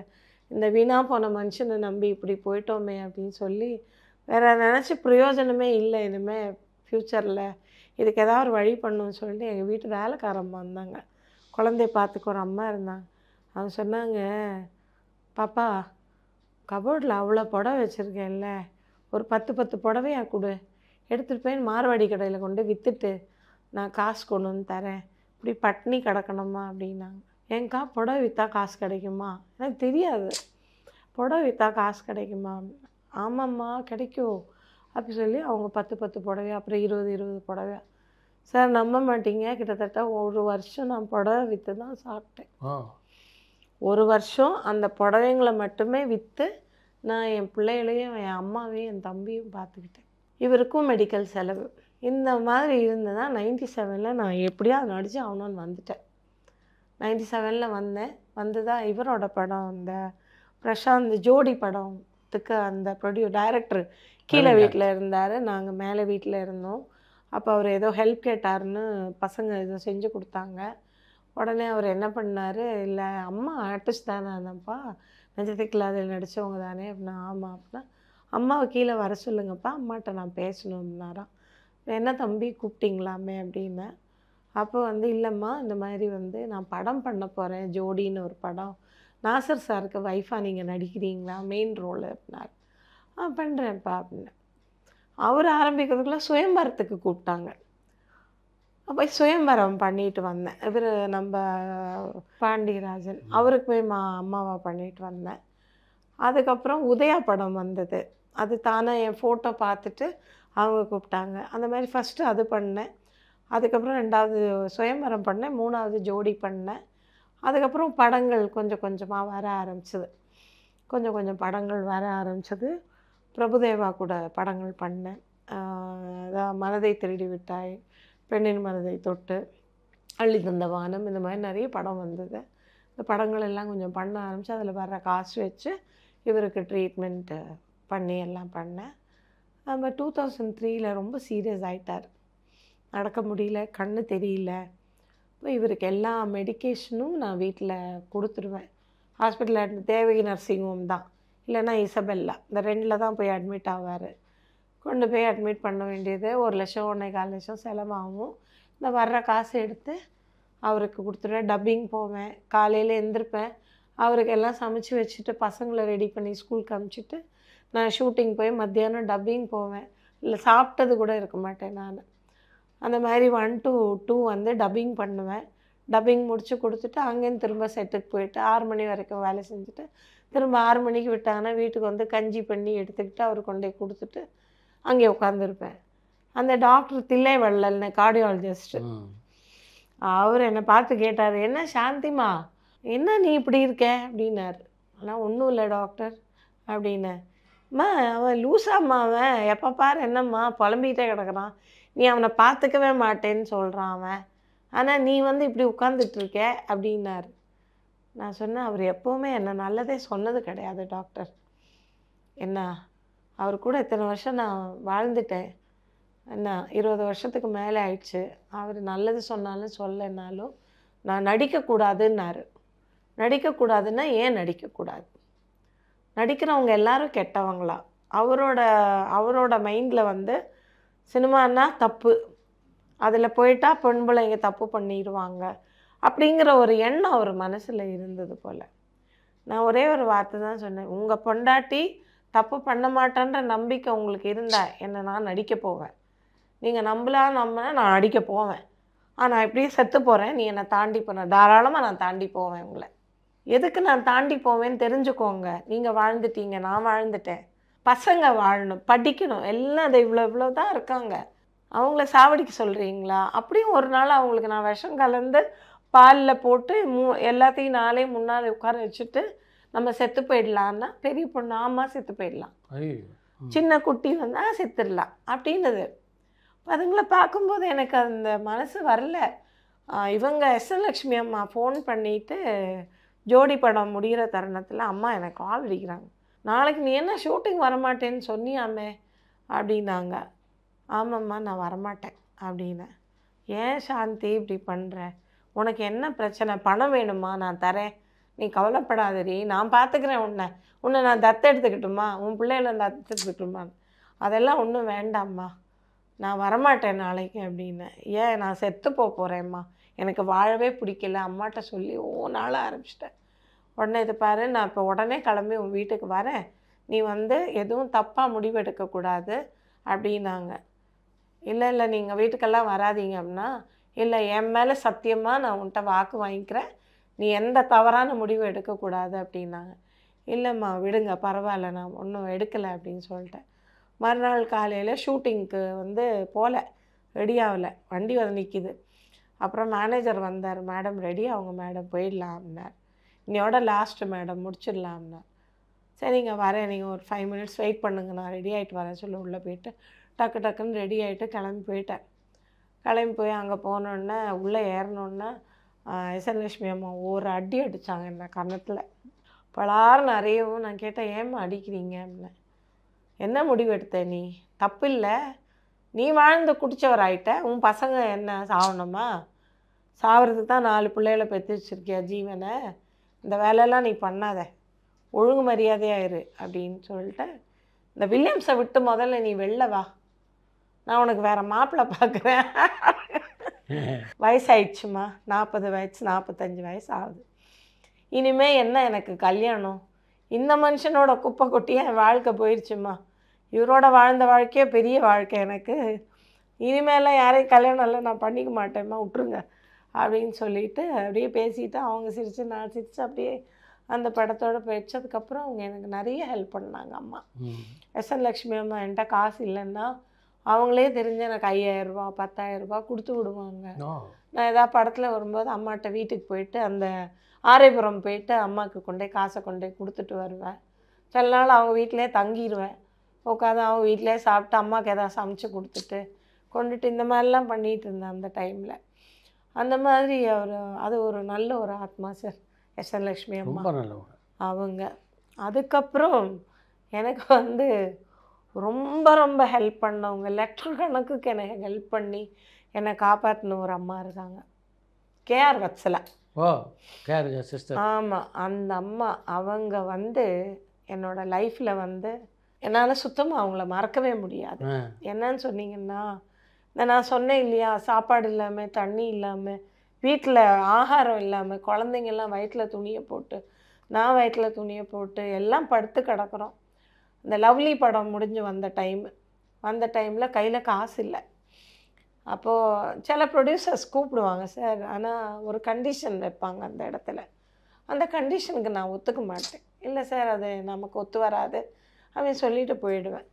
இந்த மாதிரினா ஏப்பா அது கழுவுற மீனில் நழுவுற மீன்ப்பா, அது செட் ஆகாது, வேறு யாராவது பாருங்கள் அப்படி சொல்லிட்டு வேறு ஆர்டிஸ்ட் போடுவாங்க. இப்போ இந்த சூழ்நிலையில் ஒரு நாள் கேஆர் வச்சலாம் எங்கள் வீட்டுக்கு வராங்க. நாங்கள்லாம் படுத்திருந்த பார்த்த உடனே, என்ன சாந்தி ஏன் இப்படி இருக்கே நீ, ஒரு வார்த்தை ஃபோன் பண்ணலாம் இல்லை உனக்கு, நீ ஏன் இப்படி இருக்கே அப்படின்னு கேட்டு என்னை திட்டி விட்டாங்க. திட்டி விட்டு டிரைவரை கூப்பிட்டு படப்படான்னு வெளில போயிட்டாங்க. அப்போ நான் ரங்கராஜபுரம் மானசரோவர் அப்பார்ட்மெண்ட்டில் இருக்கேன், கீழே வீடு. என்ன பண்ணாங்க, போயிட்டு ஒரு 1/2 அன் ஹவரில் திரும்பி வந்தாங்க. மூட்டையாக அரிசி காய்கறி அது இது பலகாரம் சாப்பாடு ஃப்ரைட் ரைஸு பிரியாணி எல்லாம் மூட்டையாக வருது எங்கள் வீட்டுக்குள்ளே. டேபிளில் கொண்டு எல்லாத்தையும் சாப்பாடெல்லாம் வச்சு எல்லா பசங்களையெல்லாம் எழுப்பி சாப்பிடுங்கன்னு அவங்களே போனாங்க. தட்டை வச்சாங்க, எல்லாருக்கும் சாப்பாடை பரிமாறினாங்க, வில்லியம்ஸை சாப்பிட வச்சாங்க, எல்லாம் பண்ணாங்க. அன்னையிலேருந்து ஸ்டில் இன்னைய வரைக்கும் எனக்கு எனக்கு கூட பிறக்காத ஒரு சகோதரி, என்னுடைய கடவுள் ஒரு டைமில் எனக்கு ரொம்ப பிரச்சனை, இதே மாதிரி ஒரு சிச்சுவேஷனில் ஒரு பிரச்சனை. எனக்கு ஒரு 10,000 ரூபாய் வேணும், ஒருத்தருக்கு கடன் கொடுக்கணும். நான் வாங்கினது என் கையில் காசு இல்லை. சினிமாவில் வருது, இவருக்கு நான் செலவு பண்ணுறதுனால என் கையில் 10 பைசா தங்குறது இல்லை. பசங்களுக்கு ஸ்கூலில் வந்து ஃபாதர்கிட்ட போய் பேசி ஃப்ரீ ஸ்டடிக்கு அரேஞ்ச் பண்ணிட்டேன். ஃபேட்டிமாலையும் ஃப்ரீ ஸ்டடிக்கு அரேஞ்ச் பண்ணிட்டேன். அங்கே ஃபீஸ் கிடையாது. இதுக்காக நான் போய் கன்வெர்ட் ஆனேன். வேறு கன்வெர்ட் ஆகினா தான் கொடுப்பேன் நாங்கள். சரி பரவாயில்ல, என் பிள்ளைங்களுக்காக நான் கன்வெர்ட் ஆகுறேன்னு சொல்லி கன்வெர்ட் ஆனேன். ஆனால் ஃபாதர்கிட்ட போய் சொன்னேன், ஃபாதர் நான் கன்வெர்ட்டு தான் ஆனேன், ஆனால் என்னால் ஃபாலோ பண்ண முடியல. என் ஃபேமிலி ரொம்ப ஆர்த்தடாக்ஸ் ஃபேமிலி, எனக்கு சாமி வீட்டில் கும்பிடாமல் என்னால் முடியாது. நீ என்ன வேணால் பண்ணிக்கோ, அதெல்லாம் ஒன்றும் நீ வெளியே சொல்லிகிட்டு இருக்காத போ அப்படின்னு என்னை அமுச்சு விட்டார். அந்த சிச்சுவேஷனில் இவங்க வந்து எனக்கு அந்த 10,000 ரூபாய் நான் கஷ்டத்தில் இருந்த சூழ்நிலையில் அவங்க என்ன பண்ணாங்க, நான் கேட்டேன் வச்சலா ஒரு 10,000 ரூபாய் இருந்தால் கொடு வச்சலா அப்படின்னா. ஐயோ சாந்தி, என்கிட்ட சுத்தமாக காசு இல்லை சாந்தி, நீ ஒரு 4 நாள் வெயிட் பண்ணு, நான் காசு தரேன் அப்படின்னாங்க. அப்போது நான் எதுவுமே பேசலை. எப்பவும் கேட்டால் அள்ளி கொடுக்குற தெய்வம் அவள். என்ன என் கஷ்டத்துக்கெல்லாம் வந்து நான் கேட்காமே எனக்கு கொடுத்துருக்காங்க. அப்போ நான் அவளை தொல்லை பண்ணக்கூடாதுன்னு சொல்லிட்டு நான் அமைதியாக இருந்துட்டேன். அதுக்கப்புறம் ஒரு 4 நாள் கழித்து எனக்கு ஃபோன் பண்ணுறாங்க. கால் பண்ணிவிட்டு, சாந்தி கொஞ்சம் வீடு வரைக்கும் வர முடியுமா அப்படின்னு கேட்டாங்க. என்னப்பா அப்படின்னேன். நீ வா அப்படின்னாங்க. வரேன் அப்படி சொல்லி ஒரு ஆட்டோ பிடிச்சி நான் அவங்க வீட்டுக்கு போயிட்டேன். போக் ரோடில் வீடு அவங்களுக்கு, நடிகர் சங்கத்துக்கு பக்கத்தில் மாடியில் இருந்தாங்க. போன உடனே நான் சொன்னேன் வந்துட்டேன் வச்சலா, வீட்டுக்கு வந்துட்டேன், ஆனால் உன்னை காணுமே அப்படின்னேன். இல்லை நான் வந்து இப்போ வெளியே வந்திருக்கேன், நீ வந்து என்ன பண்ண, நேராக உள்ளே போ, வீட்டுக்குள்ளே போ, வேலைக்கார பொண்ணு இருப்பா, அவளை பார்க்க விடாத, நீ டோர்கிட்ட போயிட்டு காசு வச்சுருக்கேன் அங்கே எடுத்துக்கிட்டு போ அப்படின்னா. நான் சரி அன்னைக்கு கேட்ட 10,000 ரூபா எனக்கு தராங்க போல் இருக்குது அப்படின்னு நினச்சிட்டு நான் போய் ஒரு கவர் இருந்தது எடுத்தால் வெயிட்டாக இருந்தது. ஐயோ இது யாருக்கும் வச்ச கவர் போல் இருக்குன்னு அங்கேயே வச்சுட்டு நான் பாட்டுக்கு வச்சல, அது ஏதோ வேறு கவர் மாதிரி இருக்கு வச்சலா அப்படின்னு. இல்லை அது உனக்கு தான், எனக்கு வந்ததில் ஒரு பங்கு உனக்கு, அது நீ என்னோடய தங்கச்சி, இறந்து போனேன் என் தங்கச்சி சாந்தி, அவளை வேணால் உன்னை நான் பார்க்குறேன், அதனால் நீ எடுத்துகிட்டு போ, உனக்கு என்ன பிரச்சனையோ எல்லாத்தையும் சால்வ் பண்ணி எடுத்துகிட்டு வந்து எல்லாம் சில்லற பிரச்சனை எல்லாம் சால்வ் பண்ணிவிட்டு எல்லாத்தையும் சால்வ் பண்ணிவிட்டு அந்த மாதிரி வந்து க்ளீன். அதுக்கப்புறம் அவங்க யூஎஸ் போயிட்டாங்க, வருவாங்க, வந்தால் எப்போ வந்தாலுமே புடவை ஆகட்டும், காஸ்மெட்டிக் ஆகட்டும், எதாகட்டும், வந்த உடனே முதல்ல எனக்கு தான் ஃபோன் பண்ணும். என்னை கூப்பிட்டு எனக்கு ஏதாவது ஒரு பொருளை கொடுக்கலன்னா அவங்களுக்கு தூக்கம் வராது. இன்னைய வரைக்கும் அவங்க அப்படி தான். எனக்கு வந்து நிஜமாகவே நான் வணங்குற அம்மான்னா தெய்வம் அவங்க தான். எனக்கு இன்னைய வரைக்கும் என் லைஃப்பில் வந்து என்னோடய எல்லா கஷ்டத்துக்கும் எல்லாத்துக்கும் எஸ்எல்லக்ஷ்மி அம்மா, இவங்க இந்த 2 பேர், ராஜலக்ஷ்மி அம்மா, என்னோடய லைஃப்பில் இந்த 3 பேர் என்றைக்குமே என்னால் மறக்க முடியாது. வில்லியம்ஸை பொறுத்த வரைக்கும் எத்தனை பிரச்சனை இருந்தாலும் அவருடைய மறைவு மிகப்பெரிய தாக்கத்தை உங்களுக்கு ஏற்படுத்திருக்கு. கண்டிப்பாக. எதனால் தாக்கத்துன்னு சொன்னீங்கன்னா, அந்த 25 வருஷம் அவரோட நான் ட்ராவல் பண்ணேன் பாருங்கள். வேறு ஒரு லேடியாக இருந்தால் என்ன பண்ணியிருப்பாங்கன்னா, இவர் ஒரு அடி அடித்த அன்னைக்கே ஓடி போயிருப்பாங்க. நான் அந்த கல்ச்சரில் பிறக்கலை, நான் பிறந்த கல்ச்சர் வேறு. ஏன்னா எங்கள் ஃபேமிலியில் எப்படின்னா, ஆம்பளைங்களை எதிர்த்து பேசக்கூடாது, பிற ஆண்களை நிமிர்ந்து பார்க்கக்கூடாது, அப்படிப்பட்ட ஒரு ஃபேமிலிக்குள்ளே தான் நான் வந்தேன். அப்புறம் ஒரு கணவனுக்கு நம்ம தலை கொடுத்துட்டோன்னா லாஸ்ட் வரைக்கும் அவனோட தான் வாழணும். அவன் அடித்தே கொன்று தூக்கி போட்டாலும் பரவாயில்ல, அவனோட தான் குடும்பம் பண்ணணும். இப்படி ஒரு கல்ச்சரில் பிறந்தவனா. அதனால எனக்கு நிறைய பேர் என்கிட்ட சொல்லியிருக்காங்க, அவர் என்னை கஷ்டப்படுத்தும் போதெல்லாம் என்ன சொல்லியிருக்காங்க. லாஸ்ட்டில் அவர் வீல் சேரில் உட்கார வச்சு தள்ளி பாத்ரூமுக்கு தூக்கிட்டு போவோம். என் பொண்ணுங்க பெட்லேயும் எல்லாம் பண்ணிடுவார். என் சின்ன பொண்ணு போய் எல்லாத்தையும் க்ளீன் பண்ணுவாள். க்ளீன் பண்ணி அவங்க அப்பாவுக்கு தலை வாரி விட்டு, அவருக்கு எண்ணெய் பூசி விட்டு, தலையை ஷாம்பு போட்டு எல்லாம். என் பசங்களும் நல்லா பார்த்துக்கிட்டாங்க அவரை, சும்மா சொல்லக்கூடாது, ரொம்ப அருமையாக பார்த்துக்கிட்டாங்க. என் பிள்ளைங்க ஒன்று அவ்வளோ தங்கம். அந்த மாதிரி அவங்க அப்பாவை பார்த்துக்கிட்டாங்க. நான் ஒரு நேரம் கூட திட்டுவேன், இவர் நல்லா இருந்திருந்தாருன்னா இவர் வாழ்க்கை எங்கேயோ இருந்திருக்கும், நாக்கில் சனி, அதனால தான் இவர் எங்கேயுமே இல்லாமல் போயிட்டார். சார் ரஜினி இவர் கூட இருந்திருக்காரு ரூமில், 2 பேர் ரூம்மேட் இல்லை, ரூம்மேட்டு. ரஜினி சாருக்கு இவர் காசு கொடுத்துருக்காரு, ரஜினிக்கு எல்லாமே பண்ணியிருக்காரு. இவர் பிடிக்கிற பீடியை பிடிங்கி அவர் பிடிப்பார். விஜயகாந்த் சார் அது சொல்லணும் சார். விஜயகாந்த் சார் வந்து நான் நரசிம்மா படம் பண்ணேன். கேப்டன் படத்தில் சும்மா ஒரு ப்ரெஸ் ரிப்போர்ட்டர் மாதிரி அப்படியே கூட்டத்தில் வந்து போயிடுவேன். கூப்பிட்டாருன்னு போனேன். அவருக்கு ரொம்ப மரியாதை கொடுத்து நான் போனேன். அது ஒரு சீன் முடிஞ்சு நான் ஷூட்டிங் போயிட்டேன். அப்புறம் நரசிம்மாவில் அவரோட அண்ணி கேரக்டர் நான் ஒன்று, குயிலிமா ஒன்று பண்ணோம். அது பண்ணும்போது கொட்டிவாக்கம் வீட்டில் 2வது நாள் ஷூட்டிங் நடக்குது. இவர் என்ன பண்ணார், ஷூட்டிங் முடிஞ்சு போச்சு. அந்த 2 நாள் கட்டின புடவை, ஜாக்கெட்டு எல்லாம் ஒரு கவரில் போட்டு எனக்கு பேசினது என்னமோ 10,000 ரூபா தான் ஒரு நாளைக்கு பேசினது. 2 நாளைக்கு 20,000 தான் தரணும். பணம் இவ்வளோ பெரிய கட்டு கொண்டு வந்து மேனேஜர் கொண்டு வந்து கொடுத்தார். கொடுத்தோடனே நான் சொன்னேன், அண்ணா 20,000க்கு என்னன்னா 1,00,000 ரூபா தரீங்களா? யாருக்கு கொடுக்குற காசு இது? எடுத்துகிட்டு போய் யாருக்கோ கொடுக்க வேண்டியது, உங்கள் சார்கிட்ட சொல்லி யாருக்கோ கொடுங்க, இது எனக்கு கொடுக்க வேண்டிய காசு இல்லைன்னா எண்ணி பாருங்கள் நிறைய இருக்குது பணம் அப்படின்னேன். இல்லைம்மா தம்பி உங்களுக்கு தான் கொடுக்க சொன்னார் அப்படின்னார். எனக்கு கொடுக்க சொன்னாரா? என்னண்ணா சொல்கிறீங்க நீங்கள்? அண்ணா பணம் ஜாஸ்தி இருக்குண்ணா, 20,000க்கு மேலே ஜாஸ்தி இருக்குது அப்படின்னேன். காரில் உட்காந்துட்டு நான் இவர்கிட்ட இது பண்ணிக்கிட்டு இருக்கேன், தர்க்கம் பண்ணிக்கிட்டு இருக்கேன். அவர் அங்கே காரில் வந்து இறங்கி இவ்வளோ பெரிய கேரியர் இறங்குது. காருக்குள்ளேருந்து இறங்கினோடனே அவர் இறங்கிட்டு, என்ன அண்ணா அண்ணா என்னண்ணா பிரச்சனை அங்கே அப்படின்னார். பா இந்த பொண்ணு சொன்னால் கேட்க மாட்டேங்குதுப்பா, இந்த கவர் உங்களுக்கு தான் சொல்லி கொடுத்தா வாங்கிக்க மாட்டேங்குது, ஜாஸ்தி இருக்குது, எந்த கிடையாது, அது யாருக்கும் கொடுக்க வேண்டியது தர்க்கம் பண்ணிக்கிட்டு இருக்கா அப்படின்னார். வாங்கிக்கோங்க அப்படின்னார். இல்லை தம்பி இப்படின்ற பெருசாக பணம் ஜாஸ்தி இருக்கு அப்படின்னார். அவர் எதுக்கு கொடுத்தாருன்னா, வில்லியம்ஸ் ரொம்ப உடம்பு முடியாமல் இருக்கார், அவருக்கு இந்த பணம் ஹெல்ப் ஆகும்ன்ற தாட்டில் தான் அவர் கொடுத்துருக்காரு. எனக்கு என்னன்னா நம்ம பேசின சம்பளத்தோட இவர் ஜாஸ்தி கொடுக்குறாரே எப்படின்ற ஒரு யோசனை வந்தது. அப்புறம் வந்தேன். கரெக்டாக மறுநாள் இவர் ஹாஸ்பிட்டலில் அட்மிட் ஆகிறார். 75,000 ரூபாய் கட்டணும். விஜயகாந்த் சார் கொடுத்த காசில் தான் எடுத்து என்ன பண்ணேன், கொண்டு போய் காசை கட்டினேன். அந்த ஒரு தடவை அவர் பணம் உதவிச்சு. ரஜினி சார் ஒரு 25,000 ரூபாய் கொடுத்து விட்டார். அவங்க அந்த ராகவேந்திரா கல்யாண மண்டபத்தில் இருக்கவங்ககிட்ட ஒரு 25,000 ரூபாய் கொடுத்து கொண்டு வந்து அவர்கிட்டே கொண்டு போய் கொடுத்துட்டு போயிட்டாங்க. நான் எதுவுமே பேசல, அந்த பைசா பற்றி நான் எதுவுமே கேட்டுக்கவும் இல்லை. எப்போவுமே அவருக்கு யாராவது எதாவது கொடுத்தாக்கா நாங்கள் யாருமே அதை பற்றி பேச மாட்டோம். அது அவர் சொந்த செலவுக்கு இருக்கட்டும்னு பேசாமல் இருந்துடும். அந்த மாதிரி விஜயகாந்த் சார் வந்து அவர் ஒரு கடவுள். ஆண்களில் எங்கள் வீட்டில் வந்து சாப்பிடாத ஆர்டிஸ்ட் கிடையாது.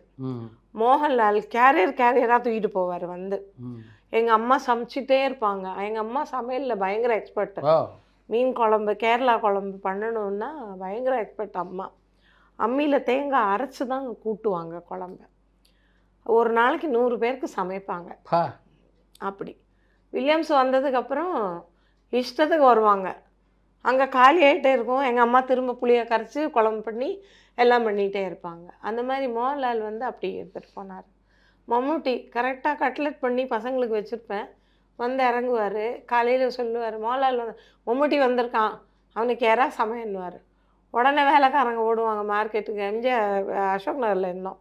மார்க்கெட்டுக்கு ஓடி போய் மீன் எல்லாம் வாங்கிட்டு வந்து கழுவி 4 பேர் உட்காந்து க்ளீன் பண்ணி யாராவது சுத்தம் பண்ணி நல்லா இவ்வளோ யாராவது வறுத்து கொடுத்து விடுவோம். அப்படி சுரேஷ் கோபி வந்தார். அவருக்கு சாப்பாடு போகும். அப்புறம் இந்த கீர்த்தி சுரேஷோட அப்பா இருக்கார் இல்லையா, சுரேஷ், அவர் அடிக்கடி வருவார், அவருக்கு சாப்பாடு பண்ணி கொடுப்போம். இந்த மாதிரி பிரியதர்ஷன் கம்பெனியாக போயிட்டு வேலை தேடிட்டு இருந்த டைம் பிரியன். அந்த டைமில் எங்கள் வீட்டு கெஸ்ட் ஹவுஸில் தான் தங்குவார். கொஞ்ச நேரம் உட்காருவார். அப்புறம் நான் கொஞ்ச நேரம் தூங்கிட்டு போகிறேன் சேச்சின்னுவார். நீங்கள் தூங்கிட்டு போங்க, நான் மேலே இருப்பேன். தூங்கிட்டு அவர் பாட்டுக்கு எழுந்துச்சி போவார். இந்த மாதிரி எல்லாருமே. ஆனால் வில்லியம்ஸ் இறந்த டைமில் சார் இந்த எந்த ஆத்மாவும் வரல சார். ஒருத்தர் கூட வரல, எந்த ஆத்மாவும் வரல. மோகன்லால் வரல, மம்முட்டி வரல, பிரியன் வரல, யாருமே வரல சார். அன்னைக்கு தான் என்னை சுற்றி இருந்தவங்கள பார்த்தா மெட்டிஒலி டீம், நான் மெட்டிஒலி பண்ணிகிட்ருக்கேன், பீக்கில் போயிட்டுருக்கு. எங்கே போனாலும் ராஜம்மா ராஜம்மா ராஜம்மா ராஜம்மா ராஜம்மா ராஜம்மா அப்படி தான் சொல்லுவாங்க. என்னை சுற்றி நான் பார்க்குறேன், மெட்டிஒலி டீம் தான் இருக்காங்க.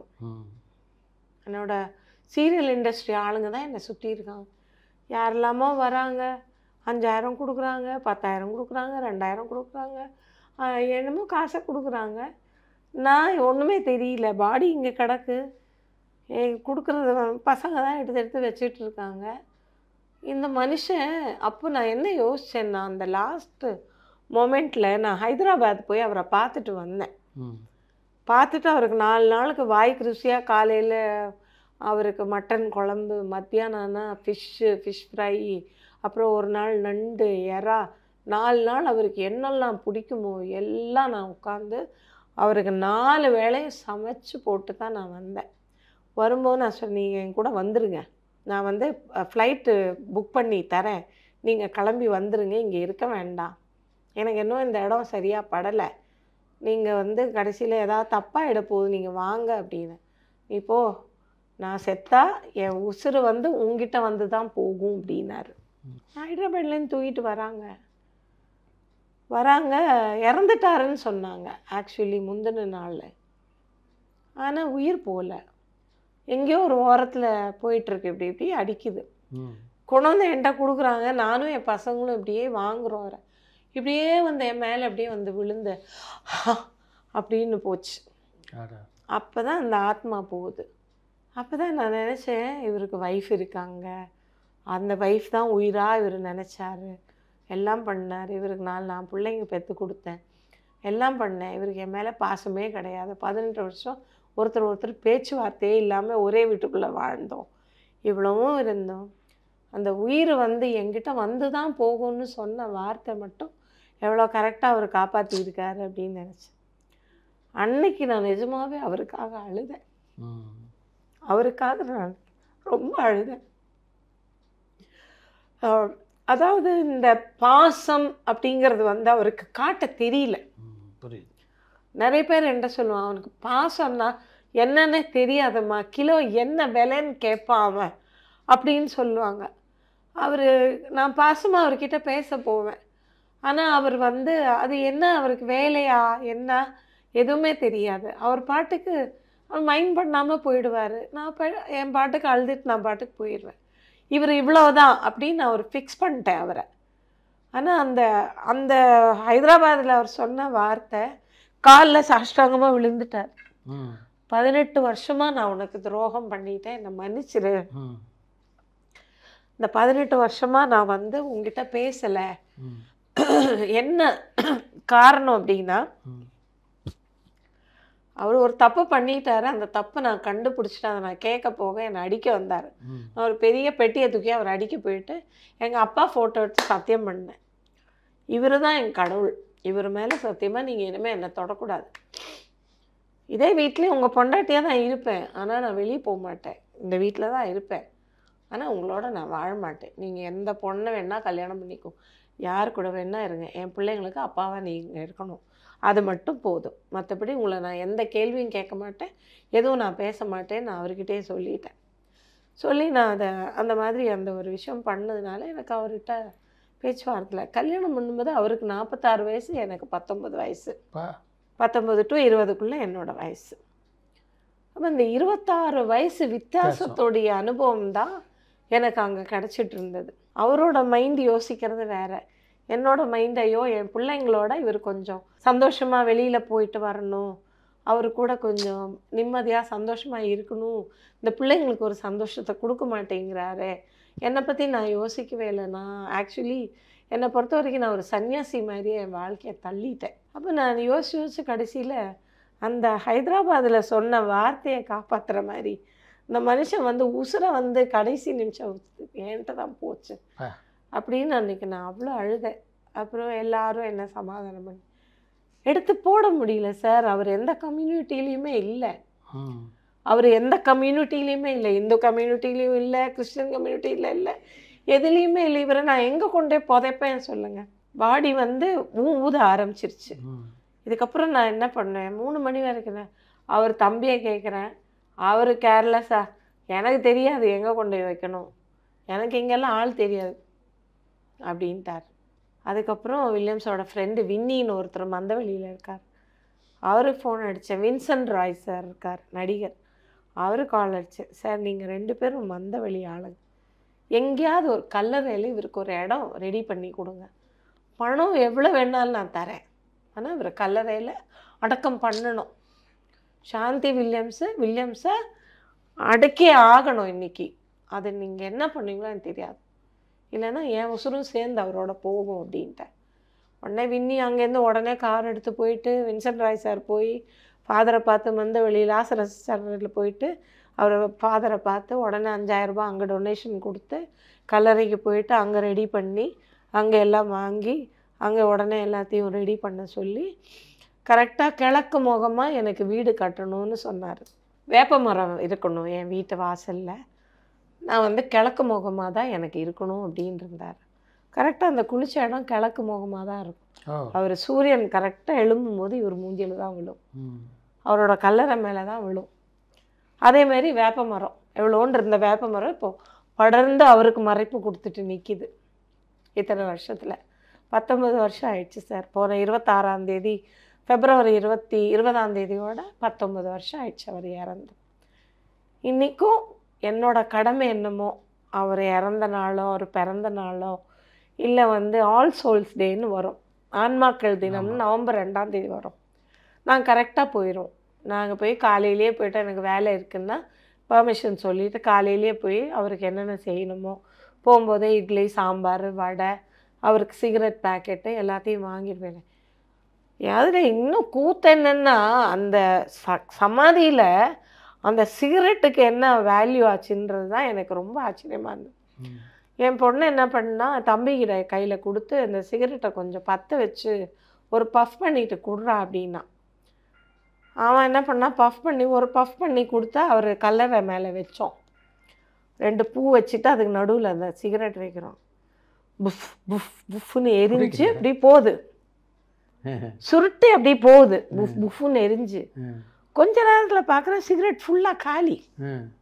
என்னடி நடக்குது இங்கே, உங்கள் அப்பா உள்ளே உட்காந்துக்கிட்டு என்ன பண்ணுறாரு பாரு அப்படிங்கிற. என் பொண்ணு பார்த்து ரொம்ப அழுக ஆரம்பிச்சிட்டாங்க. அம்மா அவரோட ஆன்மா இருக்குமா, நம்ம இல்லைன்னெல்லாம் நினைக்க முடியலம்மா, பாரும்மா அந்த சிகரெட் அவர் அப்பவும் விடுறாரா பார்த்தியா அப்படின்னு. கடைசி லாஸ்ட் இது வரைக்கும் அந்த பஃப் இழுத்து தான் நின்றுது சார். எங்களுக்கு இதெல்லாம் ரொம்ப ஒரு பெரிய ஒரு விஷயம். எங்களுக்கு அவர் வந்து எங்கள் கூட இருக்காருன்னு மட்டும் தெரியும். ஒருத்தர் வந்து பார்த்துட்டு சொன்னாங்க, அவங்க பயங்கரமான இந்த ஸ்பிரிச்சுவல் பர்சன்னு அந்த அம்மா, அவங்க வந்து எங்கள் வீட்டுக்கு வந்தோன்னு சொன்னாங்க, உங்கள் புருஷன் உங்கள் பெட்ரூமில் உட்காந்துருக்காரு போய் பாருங்கள் அப்படின்னாங்க. என்னம்மா சொல்கிற அப்படின்னா, தம்பி இறந்த டைமில் அவன் சொன்னாங்க, தம்பி 1 year ஆயிடுச்சு, தம்பியை லைட்டுன்னு காமிச்சிருங்க, உங்கள் அப்பா வந்து தம்பிக்காக தான் உங்கள் அப்பா வெயிட் பண்ணிகிட்டு இருக்காரு, அதனால் 3 ஆத்மா வீட்டுக்குள்ளே உட்காந்துருக்கு, ஒரு ஆத்மா உங்களை விட்டு போகாது, நீங்கள் உங்களை கூட்டிகிட்டு போகிற வரைக்கும் அவர் உங்களோட தான் இருப்பார், இந்த 2 பேரும் நீங்கள் லைட்டனுக்கு அனுப்புங்கன்னாங்க. 1 week டைம் கொடுத்தாங்க. தம்பி லைட்டனுக்கு 7th day அவன் லைட்டனுக்கு போயிட்டான். நல்லா தெரிஞ்சது எங்களுக்கு. அதுக்கப்புறம் இவர் பார்த்திங்கன்னா நான் ரொம்ப மனசு வருத்தத்தோடு ரூமில் தனியாக தான் படுத்திருப்பேன். பெட்ரூமில் படுத்திருந்தேன்னா பக்கத்தில் ஸ்மெல் வரும், சிகரெட் ஸ்மெல் வரும். அந்த சிகரெட் ஸ்மெல் வரும்போது நான் நல்லா யோசிப்பேன், ஐயோ இந்த மனுஷன் அந்த புனிதா சொன்ன மாதிரி இங்கே இருக்கார் போல் இருக்குது அப்படின்னு சொல்லி. நான் படுக்கிற ரூம்லேயே அவர் ஃபோட்டோ இருக்கும், தம்பி ஃபோட்டோ இருக்கும், அம்மா ஃபோட்டோ இருக்கும். காலையில் எழுந்திருக்கும் போது அவங்கள பார்த்துட்டு தான் எழுந்திருப்பேன் நான். இருக்கார் போல் இருக்கு. அப்புறம் அவங்கள்ட்ட சொன்னேன், அவர் போகமாட்டாருங்கம்மா, நீங்கள் போகும்போது உங்களை கூப்பிட்டு போகிற வரைக்கும் அவர் போகமாட்டார், இங்கே தான் இருப்பார் அப்படின்ட்டாங்க. சரி அவர் இருக்கிறது இருந்துட்டு போட்டோம், உயிரோடு தான் என் கூட துணையாக அவர் இருக்கலை. எனக்கு என்ன வருத்தம் ஆச்சுன்னா, அவர் அந்த இறந்த டைமில் அந்த மனுஷன் நடக்க முடியல, படுத்த படுக்கையாக கடந்திருந்தாருன்னா கூட, ஒரு பெட்ரிடனாக இருந்திருந்தாருன்னா கூட நான் கவலைப்பட்டிருக்க மாட்டேன், அவரை நான் பார்த்துருப்பேன். ஒரு ஆண் துணை இல்லைன்னா எந்த அளவுக்கு நம்ம பெண்கள் கஷ்டப்படுவோன்றதை நான் அப்போ அனுபவித்தேன். அப்போ தான் நான் யோசிக்க ஆரம்பித்தேன், அவரை பற்றி ரொம்ப யோசிக்க ஆரம்பித்தேன். அதுக்கப்புறம் எங்கே போனாலும் வில்லியம்ஸ் ஒய்ஃபா அப்படின்வாங்க. ஆமாம், அது வரைக்கும் கூட யாரும் பெருசாக இது பண்ணதில்லை. ஐயோ கேமராமேன் வில்லியம்ஸோட ஒய்ஃப் அப்படின்ற ஒரு இது எல்லாருக்கும் அந்த ஒரு மரியாதை. எங்கே போனாலும் இன்றைக்கும் சரி சார், எங்கே போனாலும் வில்லியம்ஸ் அம்மா வந்துட்டாங்களா அப்படின்னு தான் கேட்பாங்க. சாந்திமா வந்துட்டாங்களான்னு யாரும் கேட்க மாட்டாங்க, ஒரு சிலர் மட்டும்தான் கேட்பாங்க. அந்த ஒரு பேர் இன்னை வரைக்கும் என்னை வாழ வச்சிட்ருக்குங்க சார். எனக்கு அவர் கணவராக வந்த ஒரு இதில் அது என்றைக்குமே நான் சாறு வரைக்கும் இருக்கும் தான் நான் நினைக்கிறேன். அந்த ஒரு பேர் மட்டும் எனக்கு கொடுத்துட்டு போயிட்டார் லைஃப்லாம். அவரோட வாழ்ந்ததில் ப்ளசண்ட்டான மெமரியே கிடையாது அவங்களுக்கு? ப்ளசண்ட்டான எந்த மெமரியுமே இல்லை. எல்லாமே துக்கமான மெமரி தான் இருக்கும். ப்ளசண்ட்டான எந்த மெமரியுமே சொல்கிறதுக்கே இல்லை. ஏன்னா அவர் அதான் சொல்லேனே, பாசம்னா என்னன்னு காட்ட தெரியாது. என் பசங்களே சொல்லுவாங்க, இவர் ஏமா இப்படி இருக்காருன்னு கேட்பாங்க சம்டைம்ஸு. ஆனால் அவங்க ரொம்ப அட்டாச்சாக இருப்பாங்க. அவர் ரொம்ப அட்டாச்சாக லாஸ்ட் சன்னோட தான். அவர் ரஜினி சார் கேட்டார் ஒரு வாட்டி ஷூட்டிங் தூக்கிட்டு போனப்போ, உனக்கு தான் 4 பசங்க, உங்கள் பையன் இருக்கான்ல, இந்த பையனை என்கிட்ட கொடுத்துரு, எனக்கு ஆம்பளை பசங்களை தத்து கொடுத்துருன்னு கேட்டாராம். நீ கோடி ரூபா இல்லை அதுக்கும் கொடுத்தாலும் நான் என் பிள்ளைய கொடுக்க மாட்டேன்னு தூக்கிட்டு வந்துட்டார். அவன் இப்போ அப்போது கேட்குறான், நான் எப்படி கொடுப்பேன், நான்லாம் கொடுக்க மாட்டேன் அப்படின்ட்டு கம்ப்ளைண்ட் சொல்லிட்டு இருந்தார். அவரை ரியலைஸ் பண்ணதே ஹைதராபாடில் இருக்கும்போது தான். அதாவது சாவறதுக்கு அந்த 10 நாள் முன்னாடி தான் என் குடும்பம், என் ஒய்ஃபு, என் பிள்ளைங்க இது தவிர்த்து என்னை யாரும் பார்க்க மாட்டாங்கன்ற ஒரு கான்செப்ட் அவருக்கு வந்தது. ஹைதராபாடில் விழுந்து எலும்பு உடஞ்சி போய் ராத்திரியாக நான் 1.5 லட்சம் ரூபா சித்திக் சாருக்கு ஃபோன் அடித்து, சார் கொடுங்க சார், நான் போகிறதுக்குள்ளே உங்கள் கடன் தீர்த்துட்டு தான் சார் பண்ணேன். அவர் அதுக்கும் மேலே எனக்கு ஒரு கடவுள். சித்திக் சார் மெட்டிஒலி ப்ரொடியூசர், அவர் அதுக்கும் மேலே எனக்கு ஒரு கடவுள். அந்த சீரியல் பண்ணும்போது அவர் தான் எனக்கு ராத்திரி 12 மணிக்கு ஃபோன் அடிப்பேன், சார் அவரை அட்மிட் பண்ணியிருக்கேன் சார், காசு வேணும், காலையில் வாங்கிக்கோங்கம்மா அப்படின்னுவார். என் சம்பளத்தில் தான் பிடிச்சிக்கிட்டாங்க. 12 வருஷம். ஆமாம், 12 வருஷம் நான் வேலை செஞ்சு 12 லட்சம் ரூபாய் அவருக்கு நான் கடன் அடைச்சிட்டு தான் சார் அந்த கம்பெனி விட்டு வெளியே போனேன். 10 பைசா நான் கடன் வைக்கலை. ஏன்னா கடனாக தான் கொடுத்தாங்க, அப்போ நான் அதை அடைக்கணும். கமலுக்கு உங்களுடைய கணவரான வில்லியம்ஸுக்கு இடையே என்ன பிரச்சனை? அது சொல்லுவார், கமல் விஷ்ணு விஜயம் படத்தில் நான் தான் அவனை போட்டேன், பிரேமிக்கணும். ஆமாம். அப்புறம் ஏதோ வேறு ஏதோ ராசலீலா பண்ணும்போது தான் இவர் ஏதோ அவரை சேர் எடுத்து அடிக்க போனாராம். அதனால அவருக்கு இவரை பார்த்தா பிடிக்காது. ரஜினி கமல் சாருக்கு வில்லியம்ஸை பார்த்தாலே பிடிக்காது. நான் வில்லியம்ஸை கல்யாணம் பண்ண கமல் சார் பிடிக்காது. ஏன்னா என்னோட 11 வயசில் தங்கப்பன் மாஸ்டர்கிட்ட நான் ப்ராக்டிஸுக்கு போவோம். டான்ஸ் ப்ராக்டிஸ் போகும்போது முச்சீட்டு கலைக்காரன் மகள்ன்ற படம் ஒன்று பண்ணோம். அது பண்ணும்போது அது ஃபுல்லாக டான்ஸ் ட்ரூப் பற்றின கதை. அது பண்ணுறச்சே இவர் கமல் தான் என்ன 19 வயசோ 20 வயசோ இருக்கும். அப்ரெண்டிஸாக அங்கே கமலா விமலாக்கு அடுத்தது இவர் தான் இருப்பார். சொல்லுவார், அந்த பொண்ணை கூப்பிட்டு அவளுக்கு டான்ஸ் சொல்லி கொடுறா, டோ டிடோ அப்படின்னுவார். வாயில் ஃபுல்லாக வெத்தலை இருக்கும். ஆமாம், அழா படிப்பிச்சு எடுக்கடா அண்டுடோ நோக்கு நிற்கடா வட்டி அப்படின்னுவார். நான் சொல்லுவேன், சிரிப்பேன் அவர் சொல்கிறத கேட்டால். அப்புறம் அந்த மாதிரி டான்ஸ் எல்லாம் சொல்லி கொடுத்து முச்சீட்டு கலைக்காரன் மகள் படத்தில் என் கூட அவர் டான்ஸ் ஆடியிருக்கார். எனக்கு ஜோடியாக அவர் ஆடினார் அந்த படத்தில். அதுக்கப்புறம் எங்கே பார்த்தாலும் என்ன பண்ணுவார், மிரட்டுவார் என்ன, ஏய் நடி அப்படின்னு. அவரை பார்த்தாலும் எனக்கு பயம் வந்துடும். இப்போ லாஸ்ட் இந்த படம் பாபநாசம் பண்ணும்போது நான் அங்கே உட்காந்துருந்தேன். அது வந்தார், இப்படி பார்த்தார். நான் இப்படி பார்த்துட்டு, என்ன சார் அப்படி, மாஸ்டர்ஜி வணக்கம் அப்படின்னேன் பயந்துக்கிட்டேன். இன்னும் ஏன்டி பயப்படுற, வயசாயிடுச்சு உனக்கும் எனக்கும் வயசாயிடுச்சுடி, ஏன் என்னை பார்த்து பயப்படுற நீ, இந்த மாஸ்டர் ஜின்னு கூப்பிடுறத நீ விட மாட்டியா அப்படின்னார். இல்லை மாஸ்டர்ஜி, நீங்கள் எனக்கு குரு அன்னைக்கு, அந்த ஒரு இது எனக்கு என்றைக்குமே உண்டு, அதனால் நான் உங்களை அப்படி தான் கூப்பிடுறேன்னா கௌதமியை கூப்பிட்டு பாரு, கௌதமி அவள் என்னை எப்படி கூப்பிடுறா பார்த்தியா, மாஸ்டர்ஜின்னு கூப்பிடுறா அப்படின்னாரு. நான் சொன்னேன், நான் அப்படியே கூப்பிட்டு பழகிட்டேன் கௌதமிம்மா, என்ன பண்ண முடியும். அப்போ அவங்க எப்போவுமே சொல்லுவாங்க, அவங்களோட நான் ஒரு சீரியல் பண்ணேன் கௌதமிம்மா கூட. அது பண்ணும்போது அவங்க எப்போ சொல்லுவாங்க, கமல் எப்போ பாரு உன்னை பற்றி தான் பேசிகிட்டு இருப்பார் அப்படின்வாங்க. பாபநாசத்துலேயும் அந்த டீம் கிட்டெல்லாம் என்னை பற்றி உட்காந்து அவ்வளோ சொல்லியிருக்காரு. ஆமாம், நான் வேற ஒரு ஷூட்டிங் போயிட்டு திரும்ப போகும்போது அங்கேருந்து ஒரு ஆர்டிஸ்ட் சொன்னார், கமல் சார் உங்களை பற்றி A to Z அப்படியே உரிச்சு சொன்னாருமா, எனக்கு ஒன்று தான் பிடிக்கல அவள்கிட்ட, அவனை கல்யாணம் பண்ணதான் பிடிக்கல, அந்த வில்லியம்ஸை கல்யாணம் பண்ணதான் பிடிக்கல, அவனை மட்டும் கல்யாணம் பண்ணாமல் இருந்தேன்னா அவன் இன்றைக்கி நல்லா ஓஹோன்னு இருந்திருப்பா அப்படின்னா. நான் சொன்னேன், என்ன பண்ண முடியும், அது விதி, அது மேலே எழுதப்பட்ட விதி, அது யாராலையுமே மாற்ற முடியாது, அதனால் அது அப்படி தான் அப்படின்ட்டேன். அப்படின்னு திரும்பி பார்த்து ஒரு முறைச்சிட்டு போயிட்டார். அந்த மாதிரி இதுதான் அவரோட உள்ள அனுபவங்கள் வந்து ப்ளசண்ட்டான அனுபவம்னு எதையுமே சொல்ல முடியாது. எல்லாமே வந்து கொஞ்சம் கஷ்டமான, மனசை வலிக்க வைக்கிற மாதிரி சம்பவங்கள் தான் நிறைய அவர் என்கிட்ட பண்ணது. பல திரைப்படங்களை தயாரிச்சும் இருக்கார்ல அவர். ஆமாம், நிறைய விஷயங்கள் பண்ணியிருக்கார். பிரேமதரங்காலுன்னு ஒரு படம், அது பண்ணும்போது நான் செட்டுக்கு போவேன். அது பண்ணும்போது என் கல்யாணம். செட்டுக்கு போவேன், வாயின் ஸ்டூடியோ போனேன். రాయపురాజు సార్ வந்து என்கிட்ட சொல்லுவார், நோ లోపలికి వెళ్ళొద్దు ఇక్కడ కూర్చో அப்படின்னுவார். அண்ணா ஏன்ட்டண்ணா నేను లోపలికి వెళ్ళాలి அப்படின்னுவேன். அப்போது ஜெயசுதா அவங்கெல்லாம் உட்காந்துருப்பாங்க உள்ளார. உட்காந்துருந்த உடனே இவர் என்ன பண்ணார், அங்கேருந்து வந்து వెళ్ళొద్దు వెళ్ళొద్దు அப்படின்னுவார். என்ன போகக்கூடாதுன்னுவார். நான் இல்லை, அவர் அப்படி போனேன்னு அந்த செக்யூரிட்டியை பிடிச்சி, அண்ணா வாங்க இப்படின்னு சொல்லி அவரை பிடிச்சி தள்ளி விட்டுட்டு நான் உள்ளே போயிட்டேன். உள்ளே போய் பார்த்தா ஆளை காணும். பெரிய கிராண்டாக செட்டு போட்டு வச்சுருக்காங்க, லைட்டெல்லாம் எரியுது. அதான் மேலே பார்த்து எதுக்கோ மேலே பார்த்தா தலைகீழாக தொங்கிட்டு இருக்காரு அந்த மனுஷன் கேமரா வச்சுக்கிட்டு. ஐயோ அப்படின்னா ஜெயசுதா பக்கத்தில் உட்காந்து, இதுக்கு தான் ராயப்ராஜ் உன்னை உள்ளே வர வேண்டான்னு சொன்னார், நீ எதுக்கு உள்ளே வந்தேடி அப்படின்னா. நான் சொன்னேன், இல்லைப்பா அவர் வந்து இப்படியெல்லாம் வேலை பண்ணுவார் எனக்கு தெரியாதும்மா அப்படின்னா.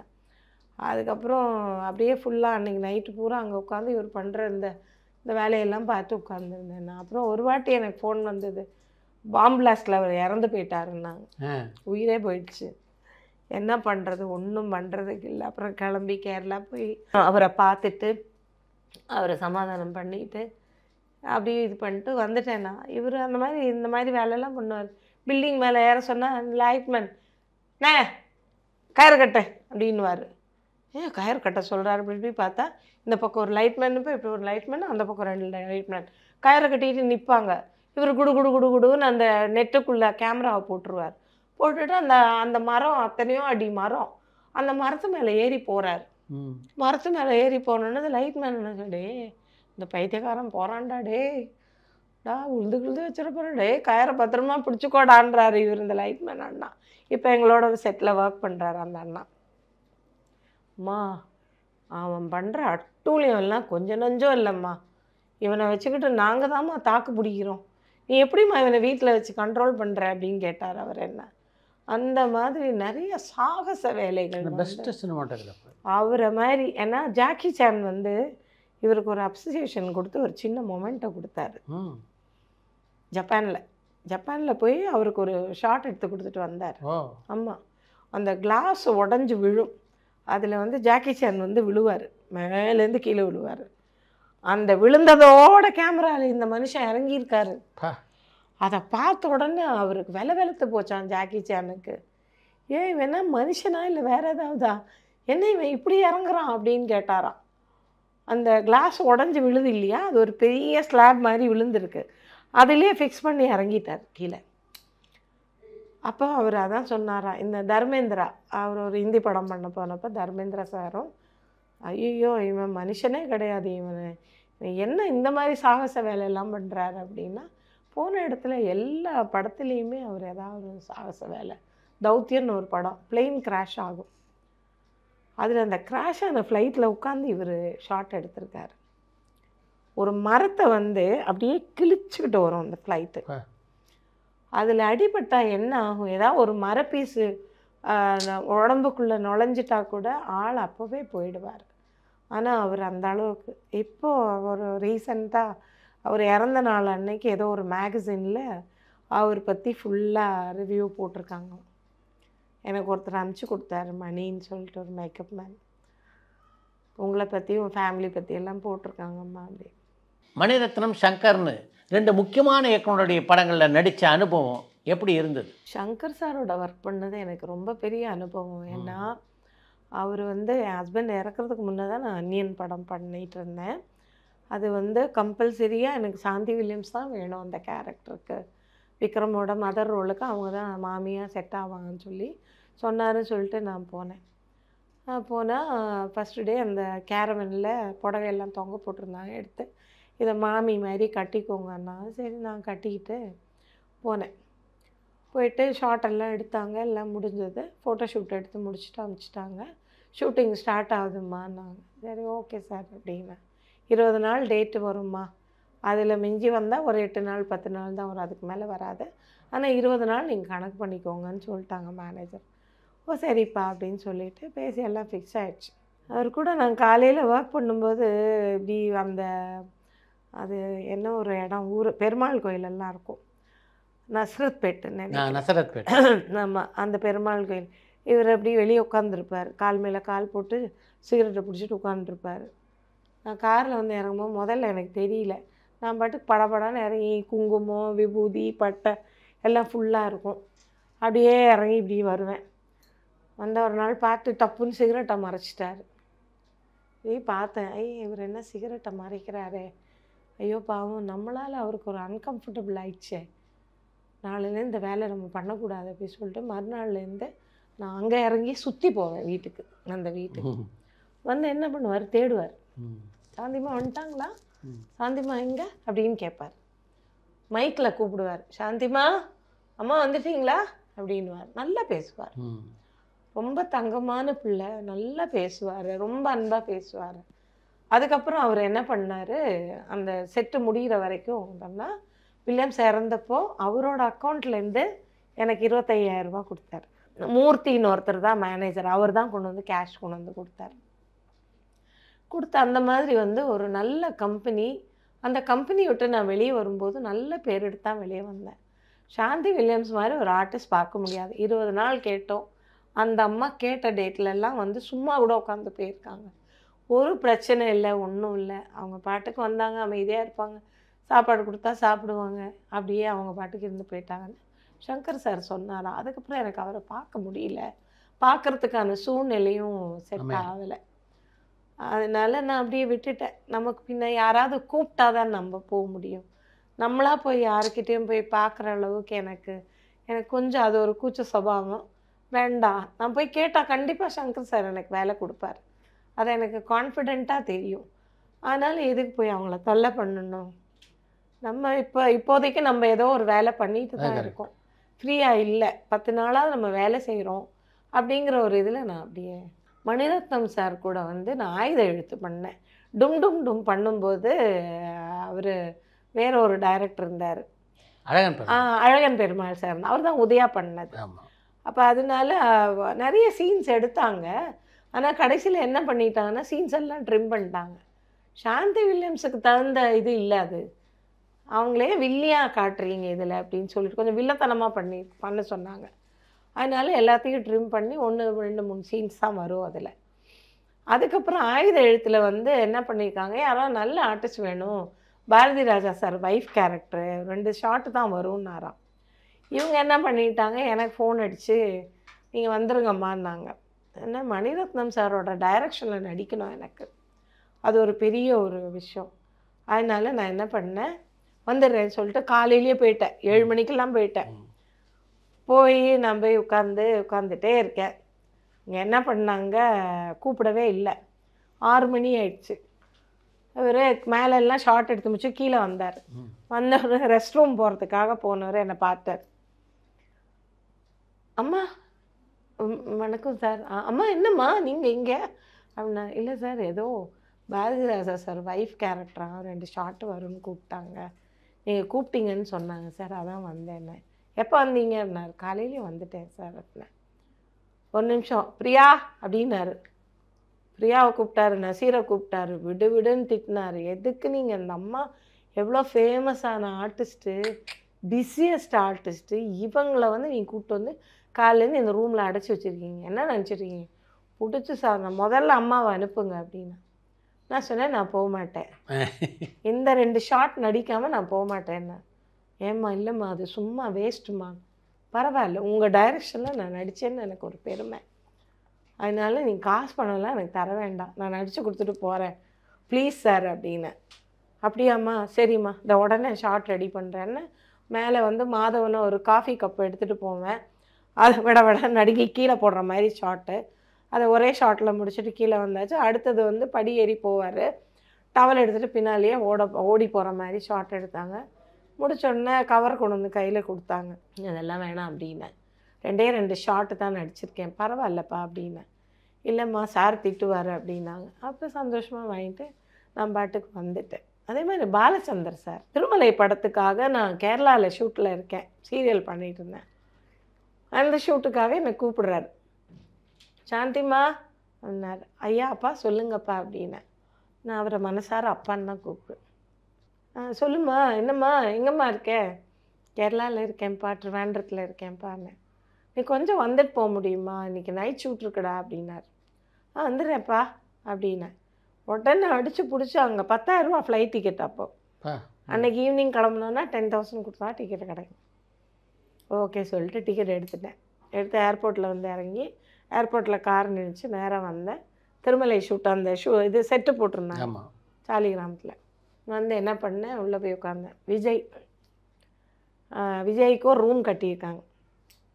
அவர் என்னை பார்த்த உடனே விஜய் என்ன பண்ணார், அம்மா கொசுக்கடியில் உட்காந்துருக்காங்க, என் ரூமில் போய் உட்கார சொல்லுங்க. மேக்கப் பண்ணான்னு சொன்னார். அம்மா அவங்கள போய் ரூமில் உட்கார சொன்னாங்க தம்பி அப்படின்னார். வேணாங்க, அவர் பாவம் ஷார்ட் முடித்து ரெஸ்ட் எடுப்பார், எனக்கு ஒன்றும் பிரச்சனை இல்லை, நான் இப்படி உட்காந்துக்கிறேன் அப்படின்னு ஓரமாக உட்காந்து திரும்ப வந்து பார்த்தாரு. நான் அந்த பெஞ்சில் படுத்துட்டேன், எனக்கு ரொம்ப டயர்டாக இருந்தது, படுத்துட்டேன். அம்மாவை எழுப்பு, ஒழுங்காக உள்ளே போய் படுக்க சொல்லு அம்மாவை. எதுக்கு அம்மா வெளியே படுத்துருக்காங்க, நான் இப்போ போனேன்னா காலையில் விடிஞ்சு தான் வருவேன், அதனால் அம்மா உள்ளே போய் படுக்க சொல்லு. சண்டை போட்டாராம். அவர் வந்து என்ன, நான் சரின்னு உள்ளே போய் படுத்துட்டேன். படுத்ததுக்கப்புறம் அவர் வந்த உடனே நான் எழுந்துச்சி வெளியே வந்துட்டேன். ஷார்ட் ரெடினாங்க. 4 மணிக்கு நான் போய் நடித்து கொடுத்துட்டு நான் போயிட்டேன். மறுபடியும் வெடி கிளம்புற ஃப்ளைட் ஏறி நான் போயிட்டேன். கேபி சார் ஃபோன் பண்ணி, ரொம்ப தேங்க்ஸ்டா, நீ வந்து பண்ணி கொடுத்துட்டு போனே பார்த்தியா, என் வாக்க மதிச்சு ரொம்ப.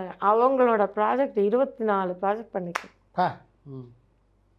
டெலிஃபிலிம்ஸ் பண்ணேன், ஷார்ட் ஃபிலிம்ஸ் பண்ணேன். அதுக்கப்புறம் வந்து சீரியல் நிறைய ஒரு 6-7 சீரியல் பண்ணியிருக்கேன்.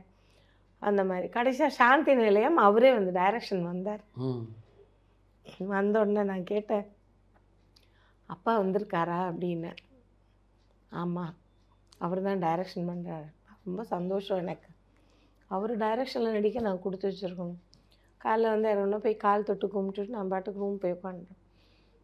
7 மணி வரைக்கும் என்ன ஞாபகம் வரல அவருக்கு. ராஜேஷ் வைத்தியா இதுக்கு போகணும், லண்டன் போகணும். அவர் போர்ஷனை கான்சென்ட்ரேட் பண்ணிகிட்டு இருந்ததுனால உட்காந்துருந்தேன். 7 மணி இருக்கும். உட்காந்து கால் வலிக்குது, இடுப்பு வலிக்குது, சரி கொஞ்சம் அப்படி வாக்கிங் போயிட்டு வரலாம் அப்படி சொல்லிட்டு மெதுவாக எழுந்திரிச்சு அவர் இப்படி தான் உட்காந்துருந்தார். நான் இப்படி க்ராஸ் பண்ணி இப்படி போகிறேன். ஓரமாக ஒதுங்கி செவரு ஒட்டி போயிட்டுருக்கேன். பார்த்தார். சாந்திமா, அப்பா என்னப்பா? ஆமாம், நீ காலையில் வந்தோடனே என் காலை தொட்டு கும்பிட்டு தானே போனேன். ஆமாங்கப்பா, சாரிம்மா, இந்த இவன் இருக்கானே இவனால தான் எனக்கு பிரச்சனையே, ராஜேஷ் வைத்தியாவை காட்டி இவனால தான் எனக்கு பிரச்சனையே, இவனை அனுப்பணும், அதுக்கு தான்மா நான் வந்து உன்னை இது பண்ண முடியல அப்படின்னாரு. பரவாயில்லப்பா, அதுக்கு ஒன்றும் பிரச்சனை இல்லை, நான் இருக்கேன்ப்பா, ஒன்றும் பிரச்சனை இல்லை அப்படின்னேன். சொல்லிவிட்டு நான் பாட்டு திரும்ப உள்ளே போய் உட்காந்துட்டேன். அந்த ஷார்ட்டை மாற்றிட்டு எனக்கு ஷார்ட் வச்சார். ஒரு வாட்டி சொன்னார். அப்போ தான் மெட்டிவலி பண்ணிட்டு இருந்தால அதே கொஞ்சம் வருது, அந்த கேரக்டரைசேஷனே வருது. பொண்ணு வந்து சொல்லும், அம்மா என்னம்மா அண்ணன் இப்படி பேசிகிட்டு இருக்கான், அவனுக்கு அறிவே கிடையாது, அவனுக்கு புத்தி கிடையாதா, அவன் இப்படி பேசுகிறான்லாம்.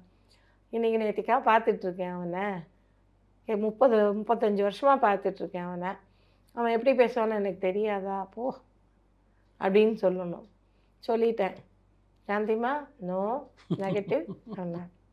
சரிங்கப்பா, நான் கொஞ்சம் மெதுவாக பேசுகிறான்னு பேசு. அடுத்த லெவல் போகலாமா? நான் போகலாம்ப்பா. அவன் கிடக்குறாண்டி, அவனுக்கு வேறு வேலையே இல்லை, சும்மா அவன் என்றைக்கு தான் பேசல, எப்போ 25-30 வருஷமாக அவனை பார்த்துட்டு அவன் அப்படி தான் இருப்பான், இப்போ இப்படின்னா சூப்பர் வண்டர்ஃபுல் ஓகேன்னாரு. எனக்கு கண்ணெல்லாம் தார தண்ணி வந்து 3வது ஷார்ட்டாவது ஓகே பண்ணாரே அப்படின்னு ஒரு சந்தோஷமாக திரும்ப போய் கால் தொட்டு, அப்பா ரொம்ப சந்தோஷம்ப்பா. அதுக்கான ஒரு இது வந்து அவருக்கு எனக்கு பெருமை கொடுத்தது எங்கன்னா, பாம்க்ரோ ஹோட்டலில் அந்த சீரியலோட 500வது எபிசோடு நடக்குது. அந்த ஃபங்க்ஷன் எனக்கு இருட்டில் சரியாக தெரியல. ஃப்ரண்ட் ரோவில் உட்காந்துருக்காரு, லைட்டெல்லாம் ஆஃபில் இருக்குது. நான் உள்ளே நுழைஞ்சேன், லேட்டாக தான் போனேன். அதே ஒரு பயமாக இருந்தது. உள்ளே போனோன்னா உட்காந்துருந்தாரு. போய் காலில் விழுந்து நமஸ்காரம் பண்ணிட்டு உட்காருமான்னு பக்கத்தில் காட்டினேன். பின்னாடி போய் உட்காந்துட்டேன். மேடையில் ஏறி பேசும்போது அவர் சொன்ன ஒரு வார்த்தை இன்றைக்கும் என்னோடய காதில் ஒலிச்சுக்கிட்டே இருக்குது. அதாவது இன்னைக்கு இருக்க நடிகைகளுக்கு ரோல் மாடல் நான் காட்டுறேன் சாந்தி வில்லியம். ஃபண்டாஸ்டிக். அவங்கள பார்த்து நீங்கள்லாம் கற்றுக்கோங்க. அவங்க தான் ரோல் மாடல். கிரேட். வந்தால் பெரியவங்களை எப்படி மரியாதை கொடுக்கணும், அவங்க பேச்சை எப்படி கேட்கணும், அவங்களுக்கு எப்படி ஒபே பண்ணி நடக்கணும், எல்லா விஷயத்தையும் இந்த பொண்ணுக்கிட்டேருந்து நீங்கள்லாம் கற்றுக்கோங்கன்னார். எனக்கு அப்படியே ஒரு மாதிரி ஆயிடுச்சு. நான் எந்திரிச்சு ஓடி போய் அவரை கட்டி பிடிச்சிட்டேன். அப்பா எனக்கு ஒரு வரம் தான் நான் கடவுளை கேட்குறேன். இப்போ இந்த நிமிஷம் இந்த பூமி பிளந்து நான் உள்ளே போனேன்ப்பா. இந்த சந்தோஷத்தோட உங்கள் வாயில் இந்த விஷயம் கேட்டது எனக்கு எந்த அவார்டு எதுவுமே தேவையில்லைப்பா. இது ஒன்று போதும். ஃபுல்லாக ஆத்மார்த்தமாக எனக்கு நிறைவாயிடுச்சு என் வாழ்க்கை. கிரேட் அவார்ட் அப்படின்னு சொன்னேன்னா அப்புறம் கட்டி பிடிச்சி சமாதானம் பண்ணி, இல்லைம்மா நீ நல்ல நடிகைம்மா, என்ன வேஷம் உனக்கு தூக்கி போட்டாலும் நீ பிடிச்சிப்பாத, அந்த ஒரு டேலண்ட்டு கடவுள் உனக்கு கொடுத்துருக்கான், நீ பிறவி கலைஞி அப்படின்னாரு. அது எனக்கு ரொம்ப சந்தோஷமாக இருந்தது. பெரிய பாராட்டு. அந்த முடிச்சு ஒரு 2 மாதம் ஒரு மாதம் கூட அவளை இறந்துட்டேன். அதுதான் எனக்கு ரொம்ப துக்கமாக இருந்தது. இன்னும் அவரோட ப்ராஜெக்ட் பண்ண முடியாமல் போயிடுச்சு. அப்படி நீங்கள் பல தொலைக்காட்சி தொடர்களில் நடிச்சிருந்தாலும் மிகப்பெரிய திருப்பு முனை ஏற்படுத்தியது மெட்டி ஒலி தான். ஆமாம், கண்டிப்பாக. சீரியல் பண்ண போகிறதுக்கு முன்னாடி திருமுருகன் என்னை கூப்பிட்டு ஏதோ பேசணும்னு கூப்பிட்டார். நானும் போனேன். இல்லை சார் ஆஃபீஸ்க்கெல்லாம் யாரையும் பார்க்குறது இல்லைன்னு சொன்னோம் முதல்ல. இல்லைம்மா உங்களுக்குன்னு ஒரு மரியாதை இருக்குமா, நீங்கள் வாங்க நான் பேசுகிறேன் அப்படின்னாரு. சரின்னு சொல்லி போன உடனே அவர் பேசினார். என்னை பற்றி ஹஸ்பண்ட் பற்றி எல்லாம் விசாரித்தார். பிள்ளைங்க என்னெல்லாம் கேட்டுட்டு நீங்கள் வில்லியா நடிச்சிருக்கீங்களான்னு கேட்டார். நடிச்சிருக்கேன் சார் அப்படின்னா. எதில் நடிச்சிருக்கீங்க? சீரியலில் பார்க்கலையே, சித்தியில் ரொம்ப சாஃப்ட் மதராக தான் பண்ணியிருக்கீங்க, எதில் நடிச்சிருக்கீங்கன்னு கேட்டார். சார் இந்த நெஞ்சத்தைக்கில்லாத அந்த படம் பற்றி சொன்ன உடனே அவருக்கு கணபதி அப்படின்னாரு. ஐயோ நம்மளை அடிச்சுட்டு துரத்த போகிறாரா அப்படின்னு நினச்சிட்டு இப்படின்னு நான் முழிக்கிறேன். உடனே என்ன பண்ணிட்டாரு, கணபதி நின்னார். கணபதி முதல்ல அம்மாட்ட டேட்டை வாங்க அப்படின்னு படன்னு எல்லாம் பேசுகிறாரு. இந்த அம்மா விட்டால் வேறு ஆர்டிஸ்ட் கிடையாது அந்த ரோல் பண்ணுறதுக்கு, முதல்ல அம்மா டேட்டை வாங்க அப்படின்னாரு. உடனே கணபதி, அம்மா உங்கள் டேட்டெல்லாம் பிளாக் பண்ணிக்கிறேம்மா, நீங்கள் வேறு எந்த சீரியலும் பண்ணக்கூடாது, 1 to 15 நம்ம டேட் தான் அப்படின்ட்டார். ஓகே சரி பண்ணுறேன் அப்படின்னு சொல்லி அங்கே ஆரம்பித்தேன். அதுலேயும் எனக்கு நிறைய விஷயங்களை சொல்லி கொடுத்தது திருமுருகன் தான். அவர் மற்ற டைரக்டர்ஸ் எல்லாம் டைலாக் படிப்பாங்க போயிடுவாங்க. இவர் அப்படி இல்லை. ஆர்டிஸ்ட் ஒரு சீனுனா எல்லா ஆர்டிஸ்டையும் உட்கார வைப்பார். உட்காந்து அவர் படித்து சொல்லுவார், என்ன பண்ணணும், இந்த ஷார்ட்டில் இவங்க என்ன பண்ணணும், அவங்க என்ன பண்ணணும், என்ன சீனு எல்லாமே எக்ஸ்பிளைன் பண்ணுவார். அதனால அந்த மெட்டி ஒலிங்கிற ஒரு ப்ராஜெக்ட் எங்களுக்கு ரொம்ப சிறந்த ஒரு இதாகிடுச்சு. எல்லாமே யதார்த்தமாக நடித்தோம்.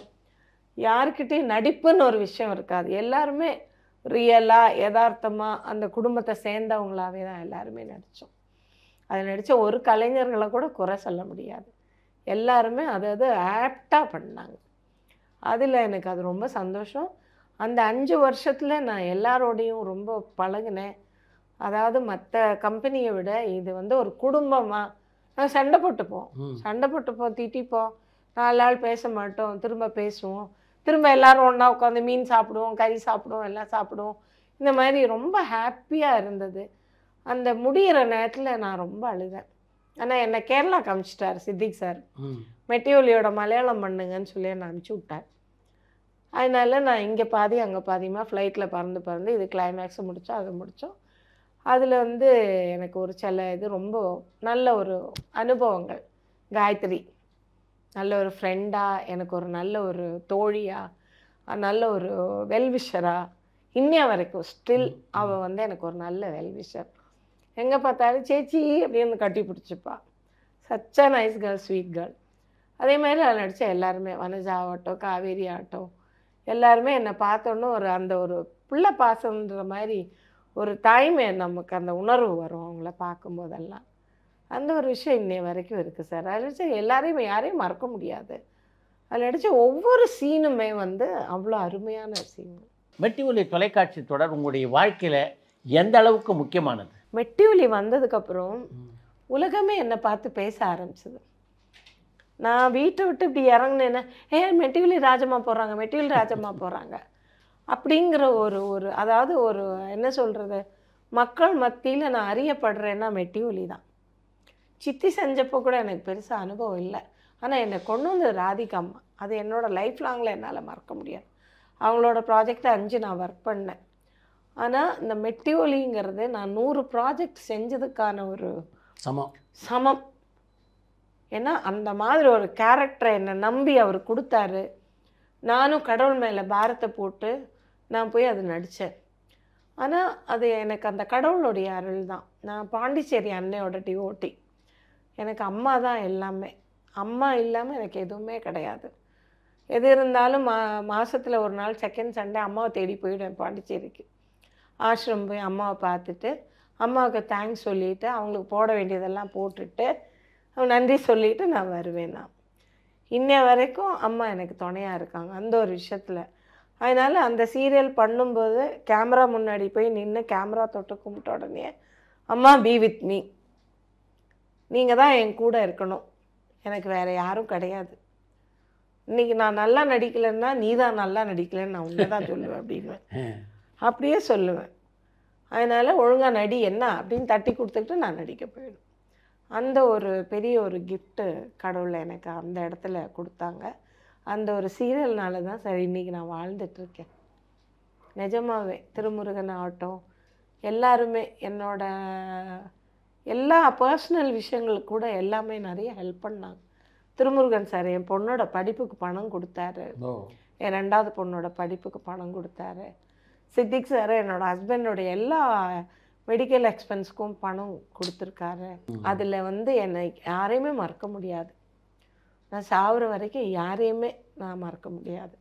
எல்லாருமே என் கூட தான் ட்ராவல் பண்ணிகிட்டு இருக்காங்க இன்னும் கூட. நான் அப்படி தான் நினைக்கிறேன். அவங்களோட ஆசீர்வாதம்லாம் இல்லைன்னா நம்ம ஒன்றுமே கிடையாது. அவங்களோட பிளெஸ்ஸிங்கு, அவங்களோட அவங்களோட நம்ம கூட அவங்க கொடுத்த ஒத்துழைப்புகள் எல்லாமே இல்லைன்னா சாந்தி வில்லியம்ஸ் ஒன்றுமே இல்லை. இன்றைக்கி மொத்தத்தில் பேசப்படுறது எங்கே போனாலும் ராஜம்மா. அது ஒன்று வச்சு தான் நான் தென்றலில் பண்ணேன். அதுக்கப்புறம் வாணி ராணியில் வில்லியா பண்ணேன். எல்லாமே அதை பேஸ் பண்ணி தான் எல்லாருமே என்னை கூப்பிட்டது. இன்றைக்கி இப்போ நான் பண்ணுற சன் டிவியில் புது வசந்தம்னு ஒன்று பண்ணிகிட்ருக்கேன். அதில் நான் பண்ணுறது அதை வச்சு தான், அந்த ஒரு பேர் வச்சு தான். அதனால் எனக்கு சரிகமாவில் சந்திரலேகான்னு ஒன்று பண்ணேன். அது கிட்டத்தட்ட ஒரு 3 வருஷம் ஒர்க் பண்ணேன். அதுக்கப்புறம் எனக்கு உடம்பு கொஞ்சம் ஆக்சிடெண்ட் ஆயிடுச்சுன்னு சொல்லிட்டு என்னால் முடியலன்னு நான் வெளில வந்துட்டேன். அப்புறம் அதை க்ளோஸ் பண்ணிட்டாங்க. இந்த மாதிரி நிறைய விஷயங்களை எனக்கு மெட்டி ஒலி வந்து இன்றைக்கும் எனக்கு பாடமாக தான் இருந்துகிட்ருக்கு. ஆனால் இன்றைக்கி சினிமாவை விட சீரியல் தான் சார் ஹைலைட். சினிமாவை விட தினம் ஒரு லைட்மேன் வந்து ஒரு 10 ரூபா சம்பாதிக்கிறாருன்னா சீரியல் தான். சினிமா இருக்குது, அது வந்து ஒரு லெவல் வேறு, இது லெவல் வேறு. ஒரு சிலர் என்ன பண்ணிட்டாங்கன்னா, இதில் நம்ம சீரியலில் நடிக்கிறதுனால கொஞ்சம் கிரேடு கம்மியாக பார்க்க ஆரம்பித்தாங்க. எனக்கே வந்தது. சரவணான்னு ஒரு படம் வந்தது, சிம்பு நடித்தது. அதில் சிம்புவுக்கு அம்மா ரோலுக்கு கூப்பிட்டாங்க, ராதா ரவி சாரோட பேரா. அப்போ அந்த மேனேஜர் பேசுனது 10 நாள் டேட்டுமா, 10 நாளைக்கு உங்களுக்கு 10,000 ரூபா தருவாங்க, 1000 ரூபா நான் அட்வான்ஸ் போட்டு விட்றேன், நீங்கள் வந்துருங்கன்னாரு. சார் எந்த உலகத்தில் இருக்கீங்க நீங்கள்? 1000 ரூபாய்க்கெல்லாம் நான் நடிக்க வர முடியாது சார். 2வது என்னை உதப்பாங்க வீட்டில். என் மரியாதை என்னத்துக்கு ஆகுறது என்னால் முடியாது சார், சாரி. நீங்கள் 1000 ரூபாய்க்கு யார் நடிக்கிறாங்களோ அவங்கள போட்டுக்கோ. எதுக்கு அப்படி டீக்ரேட் பண்ணுறாங்க? எதுக்கு அப்படி ஆர்டிஸ்ட்டை வந்து ஒரு குறைச்சலாக அவங்க நினைக்கிறாங்க? ஆனால் இன்றைக்கி பொறுத்த வரைக்குமே சொல்கிறேன், இப்போ சீரியலில் வந்து தினம் மக்கள் வாழ்ந்துக்கிட்டு இருக்காங்க. உண்மைதான், வாழ்ந்துக்கிட்டு இருக்காங்க. 10 நாள் படம் ஷூட்டிங் இருக்காது, ஆனால் இங்கே மாதம் பூரா வேலை இருக்கும். சீரியலை பொறுத்த வரைக்கும் அது ஒரு விஷயம் இருக்குது. இப்போ நான் மட்டும் வாழ்கிறோம் அப்படின்னு நம்ம நினைக்க முடியாது. நம்மளை சுற்றி லைட்மேன்ஸ் அண்ணா இருக்காங்க, கேமரா இருக்காங்க, கேமரா அசிஸ்டன்ஸ் இருக்காங்க, டைரக்டர்ஸ் இருக்காங்க, அசிஸ்டன்ஸ் இருக்காங்க, எத்தனையோ பேர். ஒரு நாளைக்கு 3 யூனிட் வேலை செய்கிறாங்க. அப்போ 3 யூனிட்டுக்கு எத்தனை பேர் வருவாங்க யோசிச்சு பாருங்கள். இப்போ நான் பண்ணுற புது வசந்தத்தில் 2 யூனிட்டுக்கு கான்ஸ்டண்ட்டாக 2 யூனிட் ஒர்க்கு போயிட்டுருக்கு. 2 டைரக்டர்ஸ்க்கு ஒர்க் இருக்குங்களா, அவங்க சுற்றி இருக்க அசோசியேட்ஸ்க்கு ஒர்க் இருக்குங்களா, கேமராக்கு ஒர்க் இருக்கா, எல்லாருக்கும் லைட்மேன் அண்ணாக்கு 2 செட்டுன்னா 2 சைடு போகணும். அப்போ எல்லாருக்கும் அந்த இடத்துல வேலை கிடைக்கிது. இப்போ சினிமான்னும் போது அது ஒரு பெரிய ஒரு இது வந்தால் அங்கே போகிறவங்களுக்கு அது ஹையாக வரும்போது அது இது.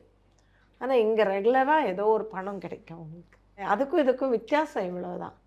ஆனால் என்ன, அந்த நாளில் சினிமாவில் நடித்தாங்களோ அந்த மரியாதை, அந்த ஒரு மதிப்பு, சீனியர் ஆர்டிஸ்ட்டு அப்படின்னு. இப்போ சிம்ரன் எல்லாம் என்னை பார்த்தா நான் எங்கேயா தனியாக உட்காந்துனேன், why you sitting there, why you sitting alone, come அப்படி சொல்லி என் கையை பிடிச்சி தரன்னு இழுத்துட்டு போயிடுவான்.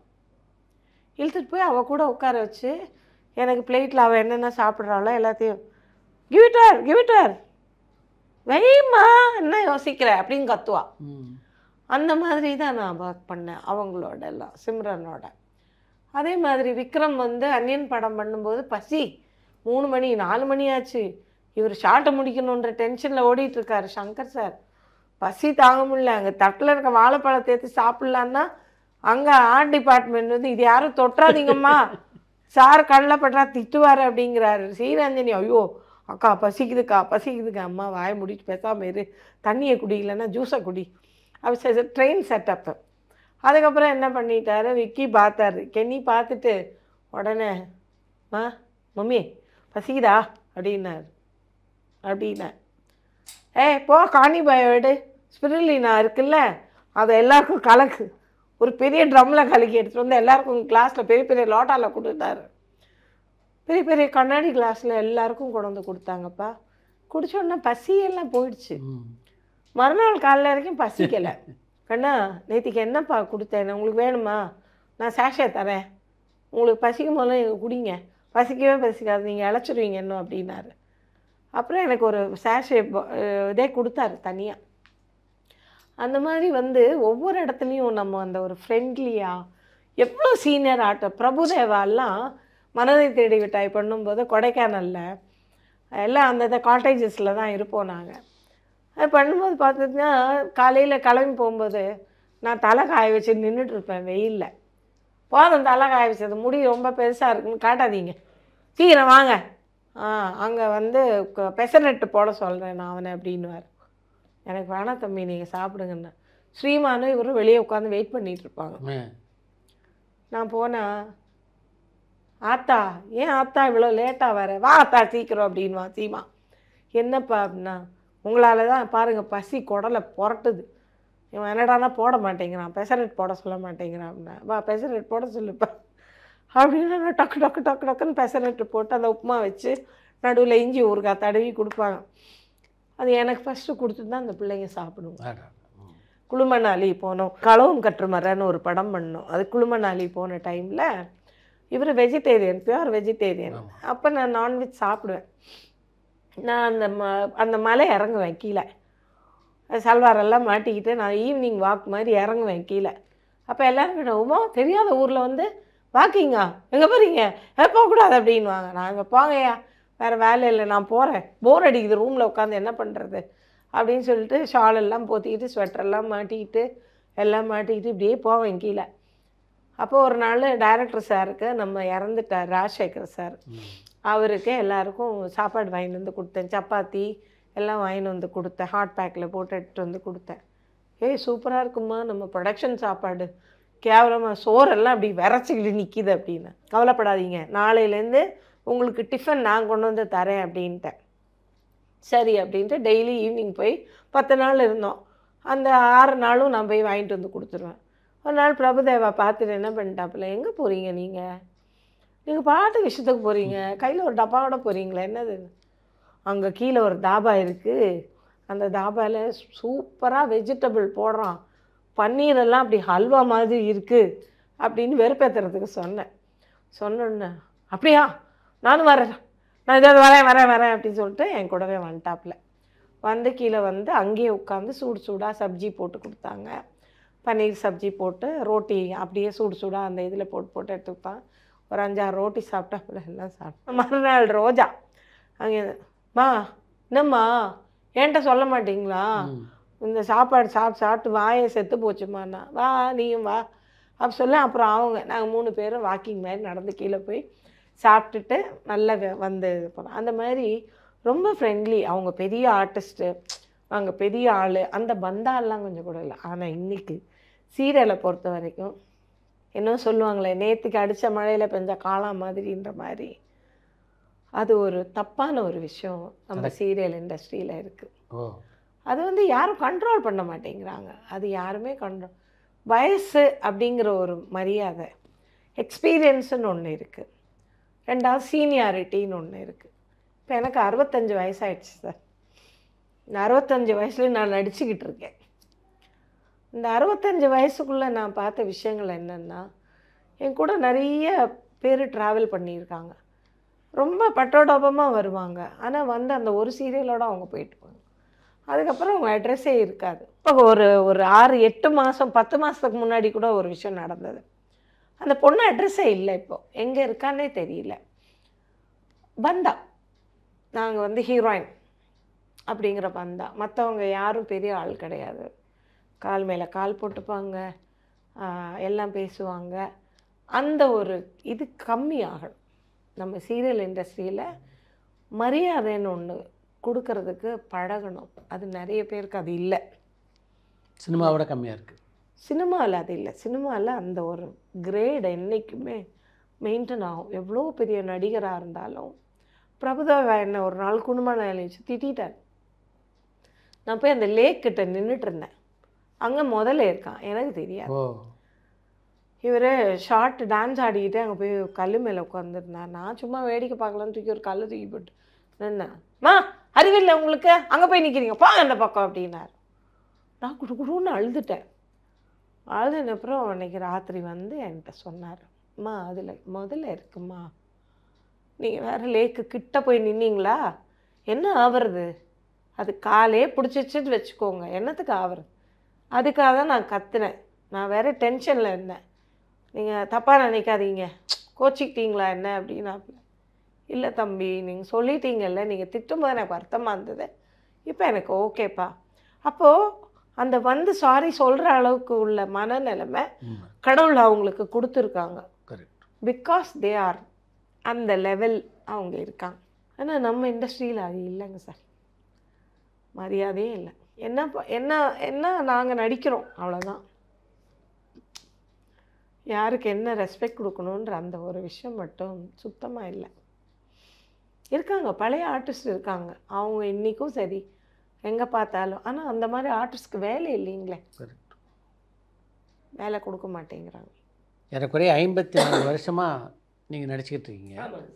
இதில் உங்களுக்கு மிகுந்த மகிழ்ச்சியை தந்த தருணம் அப்படின்னா அதை சொல்லலாம். எனக்கு ரொம்ப மிகுந்த மகிழ்ச்சி தந்த தருணம் மெட்டிஒலி தான் சார். அதுக்கப்புறம் நடித்தால எனக்கு வேஸ்ட்டு. எனக்கு ஒரு பெரிய சந்தோஷம் எதுவுமே கொடுக்கல. ஏன்னா எல்லாத்துலேருந்துமே நான் பாதியில் போயிட்டேன். தென்றல் பண்ணேன், அதில் வந்து அந்த இது சரியில்லாமல் போயிடுச்சு. அதனால நான் அதை விட்டு வெளியே வந்துட்டேன். இன்னும் கூட அந்த இயக்குனர் வந்து என்னை பார்த்தா பேச மாட்டார். ஆனால் தப்பு எங்கேன்னு அவருக்கு தெரியும், தப்பு எங்கே நடந்ததுன்னு தெரியும். ப்ரொடக்ஷன் எக்ஸிக்யூட்டிவால் தான் தவறு நடந்ததுன்னு அவர் தெரியும். என்கிட்ட டேட்டை வாங்கிட்டு வேற ஒருத்தங்க துபாய்க்கு போகணுன்றதுக்காக அவங்க டேட்டுக்காக என் டேட்டை கேன்சல் பண்ணி நான் கேரளாலையும் நடிக்கிறேன். அவங்களுக்கு தெரியும் 1 to 15 நான் இங்கே இருக்கேன். அப்புறம் 2வது ரெமுனரேஷன் அவர் போடும்போதே விகடனில் தான் நடித்தேன். விகடனும் வந்து அதாவது இந்த ப்ரொடியூசர்ஸும் சில விஷயங்களை புரிஞ்சுக்கணும் சார். ஆர்டிஸ்ட்னால் என்ன, அவங்க வந்து கஷ்டப்படுறாங்க, நமக்காக அவங்க உழைக்கிறாங்க. ஏதாவது ஒரு தவறு நடந்தால் அந்த ஆர்டிஸ்ட்டை கூப்பிடணும். குறிப்பிட்ட அந்த நடிகரை கூப்பிட்டு அந்த நடிகர்களை கூப்பிட்டு என்ன பிரச்சனை, என்ன ப்ராப்ளம், எதனால இந்த சம்பவம் நடக்குது, எதுக்காக இந்த பிரச்சனை நடக்குதுன்னு கேட்டாங்கன்னாலே பிரச்சனை சால்வ் ஆகிடும். ஆனால் எந்த ப்ரொடியூசர்ஸும் அவங்களுக்கு அதுக்கு தேவையில்லை. அவங்களுக்கு தேவை அன்னைக்கு ஃபுட்டேஜும் அவங்களுக்கு தேவை அன்னைக்கு எபிசோட், இவ்வளோ தான் தவிர மற்றபடி வந்து ஆர்டிஸ்ட்டுக்கு வேல்யூவே இல்லை சார். வேல்யூவே கிடையாது. அவங்க யாரும் மதிக்கிறதும் கிடையாது. இன்றைக்கி நியூ கமராக வராங்களா, அவங்க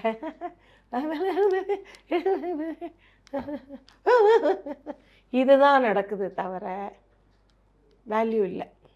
நான்லாம் போய் நடிக்கிறது வேஸ்ட்டு நினச்சிட்டேன். இப்போது ஆக்சுவலி இப்போ எனக்கு ரொம்ப கோவம் வருது. இந்த ஒரு விஷயத்தில் எனக்கு கோவம் வருது. நம்மளோட வயசு, நம்மளோட இது வந்து அதை பற்றி யாருமே எனக்கு ரொம்ப மரியாதை கொடுத்த ஒரு கம்பெனி மெட்டிஒலி டீம். நான் சண்டை போடுவேன், எல்லாம் பண்ணுவேன். ஆனாலும் சேச்சி அப்படிங்கிற ஒரு மரியாதை, ஒரு இது ப்ரொடியூசர் அம்மான்ற ஒரு மரியாதை என்கிட்ட கொடுத்தது, திருமுருகன் அம்மான்னு எனக்கு ஒரு மரியாதை கொடுத்தது, எல்லாமே அந்த ஒரு கம்பெனி தானே தவிர மற்ற கம்பெனி எதுவுமே வந்து என்ன ராதிகா அம்மா ஏதாவது இருந்தால் என்னை கூப்பிட்டு கேட்பாங்க, என்ன சாந்திமா என்ன அது அப்படின்வாங்க. அப்போ நான் விவரம் சொல்லும்போது, ஓ இப்படியா, அவங்க கிடக்குறான் பைத்தியக்காரன், நீங்கள் போங்க அப்படின்வாங்க. ஏன் நீங்கள் முந்தின நாள் சீக்கிரம் போயிட்டீங்கன்னு கூப்பிடுவாங்க. நான் போய் சொல்லுவேன், அம்மா இந்த மாதிரி இருந்தது, நான் போக வேண்டியது டாக்டர்கிட்ட போக வேண்டியது போயிட்டேன். ஒரு ப்ரொடக்ஷன் மேனேஜர் என்ன சொல்கிறாரு, நீங்கள் சாவுங்கம்மா, எங்களுக்கு பிரச்சனை இல்லை, எங்கள் ஷூட்டிங் நடக்கணும், நீங்கள் அடித்து கொடுத்துட்டு போங்கன்றாங்க. அப்படி தான் இருக்காங்களே தவிர யாரும் வந்து ஒரு மனிதாபிமானத்தோட ஒரு மரியாதையோட சக கலைஞர்கள் இவங்க எப்படி, நான் ஒருத்தங்களை பொண்ணாக நினைக்கலாம், ஆனால் அவங்க என்னை மகளாக என்ன ஒரு தாயாக நினைக்கிறது இல்லை. நான் இன்றைக்கு வரைக்கும் அதை அனுபவிச்சுட்டு இருக்கேன் சார். அது வலியும் வேதனையும் ரொம்ப நிறைய இருக்குது எனக்கு. இன்றைக்கு வரைக்கும் அதை பற்றி அது சம்மந்தப்பட்ட ஆளுங்களோ யாருமே எதுவுமே பேச மாட்டாங்க. அவங்களுக்கு தேவை நியூ கமர் மட்டும்தான், நம்ம தேவையில்லை, நம்ம தேவை கிடையாது. அதனால் நானும் கண்டுக்கல. நம்ம என்ன, நம்ம வேலை என்ன பார்த்துட்டு போயிட்டே இருக்கலாம். அங்கேயும் வந்து கிண்டல் பண்ணுறது, கேலி பண்ணுறது, பழைய நடிகைங்களும் இதில் சேர்த்து எல்லாம் அப்படி தான் இருக்காங்க. நான் போனாலே என்ன அவங்க வந்துட்டாங்க, ஐயோ அந்த அம்மாவா அப்படிங்கிற மாதிரி பேசுகிறது. எதுக்கு அந்த பிரச்சனை? நான் நடித்து அது பேர் வருதுன்னா வந்துட்டு போட்டோமே. நான் இவ்வளோ தான் கேட்குறேன். இந்த மாதிரி சில மன உளைச்சலுக்கு ஆளாக்குற சம்பவங்கள் எல்லாம் இப்போ நடந்துக்கிட்டு இருக்கு. இந்த மாதிரி சில விஷயங்கள் எல்லாம் இருக்குது. இதெல்லாம் வந்து ப்ரொடியூசர்ஸ் வந்து முன்ன நின்று சரி பண்ண அவங்கள கூப்பிட்டு பேசி சரி பண்ணணும். ஒரு சேனலில் வந்து புரிஞ்சிருச்சு எதனால இந்த பிரச்சனை வந்தது, எதனால இது வந்தது, என்ன பிரச்சனைன்னு கண்டுபிடிச்சி அவங்க அனுப்பிச்சிட்டாங்க அவங்கள. இன்றைக்கி அந்த ஆளே இல்லை, அந்த அட்ரஸே இல்லாமல் போயிட்டாங்க. நம்ம வாழ்ந்துட்டு தான் இருக்கோம். நமக்கு ஒரு சீரியல் இல்லைன்னா 10 சீரியல் வரும். ஒரு கதவை மூணுனா 2 கதவு திறக்குன்ற மாதிரி கடவுள் இன்னைக்கு வரைக்கும் நான் அந்த கடவுள் நம்பிக்கை எனக்கு இருக்குது. என் அம்மா என் கூட இருக்காங்க. அந்த ஒரு விஷயத்தினால நான் யாரையுமே எதுவுமே பேசுறதில்லை. எனக்கு பிடிக்கலையாப்பா, எனக்கு பிடிக்கல, நான் போகிறேன்னு சொல்லிட்டு போவேனே தவிர நான் யாரோடையும் நான் இது பண்ணதில்லை. எல்லோரும் கேட்குறாங்க, நீங்கள் இவ்வளோ பண்ணியிருக்கீங்களே, படம் பண்ணலாமே, உங்களுக்கு ஏன் யாரும் வாய்ப்பு கொடுக்க மாட்டேங்கிறாங்க அப்படின்றாங்க. அது எனக்கு தெரியல. உங்களுக்கு மிகப்பெரிய புகழை பெற்று தந்த இந்த மெட்டிஒலி பார்ட் 2 வரப்போகிறதா சொல்கிறாங்களே, கேள்விப்பட்டீங்களா? கண்டிப்பாக பார்ட் 2 வரப்போகுது சார். அதுக்கான நாங்கள் எல்லோரும் ஒரு டீம் எல்லாம் சாரோட ஆஃபீஸில் மீட் பண்ணி எங்களுக்கு லஞ்ச் எல்லாம் கொடுத்தாங்க சார். ஃபோட்டோஷூட் எல்லாம் பண்ணாங்க. அது கதை இப்போது இது பண்ணிக்கிட்டு இருக்காங்க. 2வது ஆர்டிஸ்ட் செலெக்ஷன் போயிட்டுருக்கு. அது முடிஞ்சோடனே மேபி மேக்குள்ளே ஸ்டார்ட் பண்ணிடுவாங்க. மேக்குள்ளே ஸ்டார்ட் ஆச்சுன்னா நான் அதுக்குள்ளே போயிடுவேன் சார். நான் எங்கள் தயாரிப்பாளர் குடும்பத்துக்குள்ளே போயிடுவேன். ஆமாம், எங்கள் சித்திக் சார்கிட்டே சொல்லிட்டேன், தயவு செஞ்சு ஆரம்பிச்சிங்கன்னா நான் உங்கள் கம்பெனியை விட்டு வெளியே போக மாட்டேன் சார், வேறு சீரியலே எனக்கு வேண்டாம். இல்லைம்மா மலையாளம் சீரியலுக்கு நீங்கள் போனோம், 15 நாள் இங்கே வேலை கொடுங்க, 15 நாள் அங்கே கொடுங்க, நான் போகிறேன், எனக்கு ஒன்றும் பிரச்சனை இல்லை, நான் தாராளமாக போகிறேன். ஆனால் நான் என் உசுறு போனால் உங்கள் கம்பெனியில் போட்டோம் சார், என் வீட்டுக்காரை தூக்கி போட்ட மாதிரி என்னையும் நீங்கள் தூக்கி போட்டுருங்கன்ட்டேன். அவர்கிட்ட ஒப்படைச்சிட்டேன். அது என்னன்னு தெரியல, அவர் எனக்கு ஒரு மூத்த மக, சித்திக் சார் வந்து எனக்கு ஒரு மூத்த பிள்ளை என்ன. அதனால் என்னென்னா எனக்கு அவர் மேலே ரொம்ப நம்பிக்கை உண்டு. நல்ல மனிதர். அவர் மாதிரி ஒரு மனுஷனை நான் இது வரைக்கும் பார்த்ததில்லை. அவ்வளோ நல்ல ஒரு மனிதர், எந்த விதமான ஒரு இதுவும் இல்லாத ஒரு மனிதர், ரொம்ப சுத்தமான ஒரு ஆத்மா. அது எனக்கு அவரை ரொம்ப பிடிக்கும். அதே மாதிரி எப்போ ஃபோன் பண்ணாலும் அம்மா சொல்லுங்கம்மா, அந்த அம்மாங்கிற ஒரு வார்த்தை நமக்கு வந்து புள்ள, அந்த ஒரு இது அவர் மேலே எனக்கு. அதனால் ஆரம்பிக்கும் போது 6 மாதம் முன்னாடி எனக்கு சொல்லிட்டாங்க, ஆரம்பிக்க போகிறோம்மா, மெட்டிஒலி பார்ட் 2 நீங்கள் பண்ண போகிறீங்க, ரொம்ப சந்தோஷம் அப்படின்னு. ரொம்ப நன்றி. உங்கள் அனுபவங்கள்லாம் நம்ம ரசிகர்களோட பகிர்ந்து கொண்டது. கண்டிப்பாங்க சார். தேங்க்யூ. ரொம்ப நன்றிங்க சார். கூப்பிட்டு எனக்கு இந்த வாய்ப்பு கொடுத்ததுக்கு ரொம்ப நன்றி. சந்திப்போம். நன்றி. பரபரப்பான சினிமா செய்திகள், நட்சத்திரங்களின் பேட்டிகள், சினிமா வரலாறு ஆகியவற்றை பார்க்கவும் படிக்கவும் உங்களுக்கான இணையதளம் tourantalkies.co.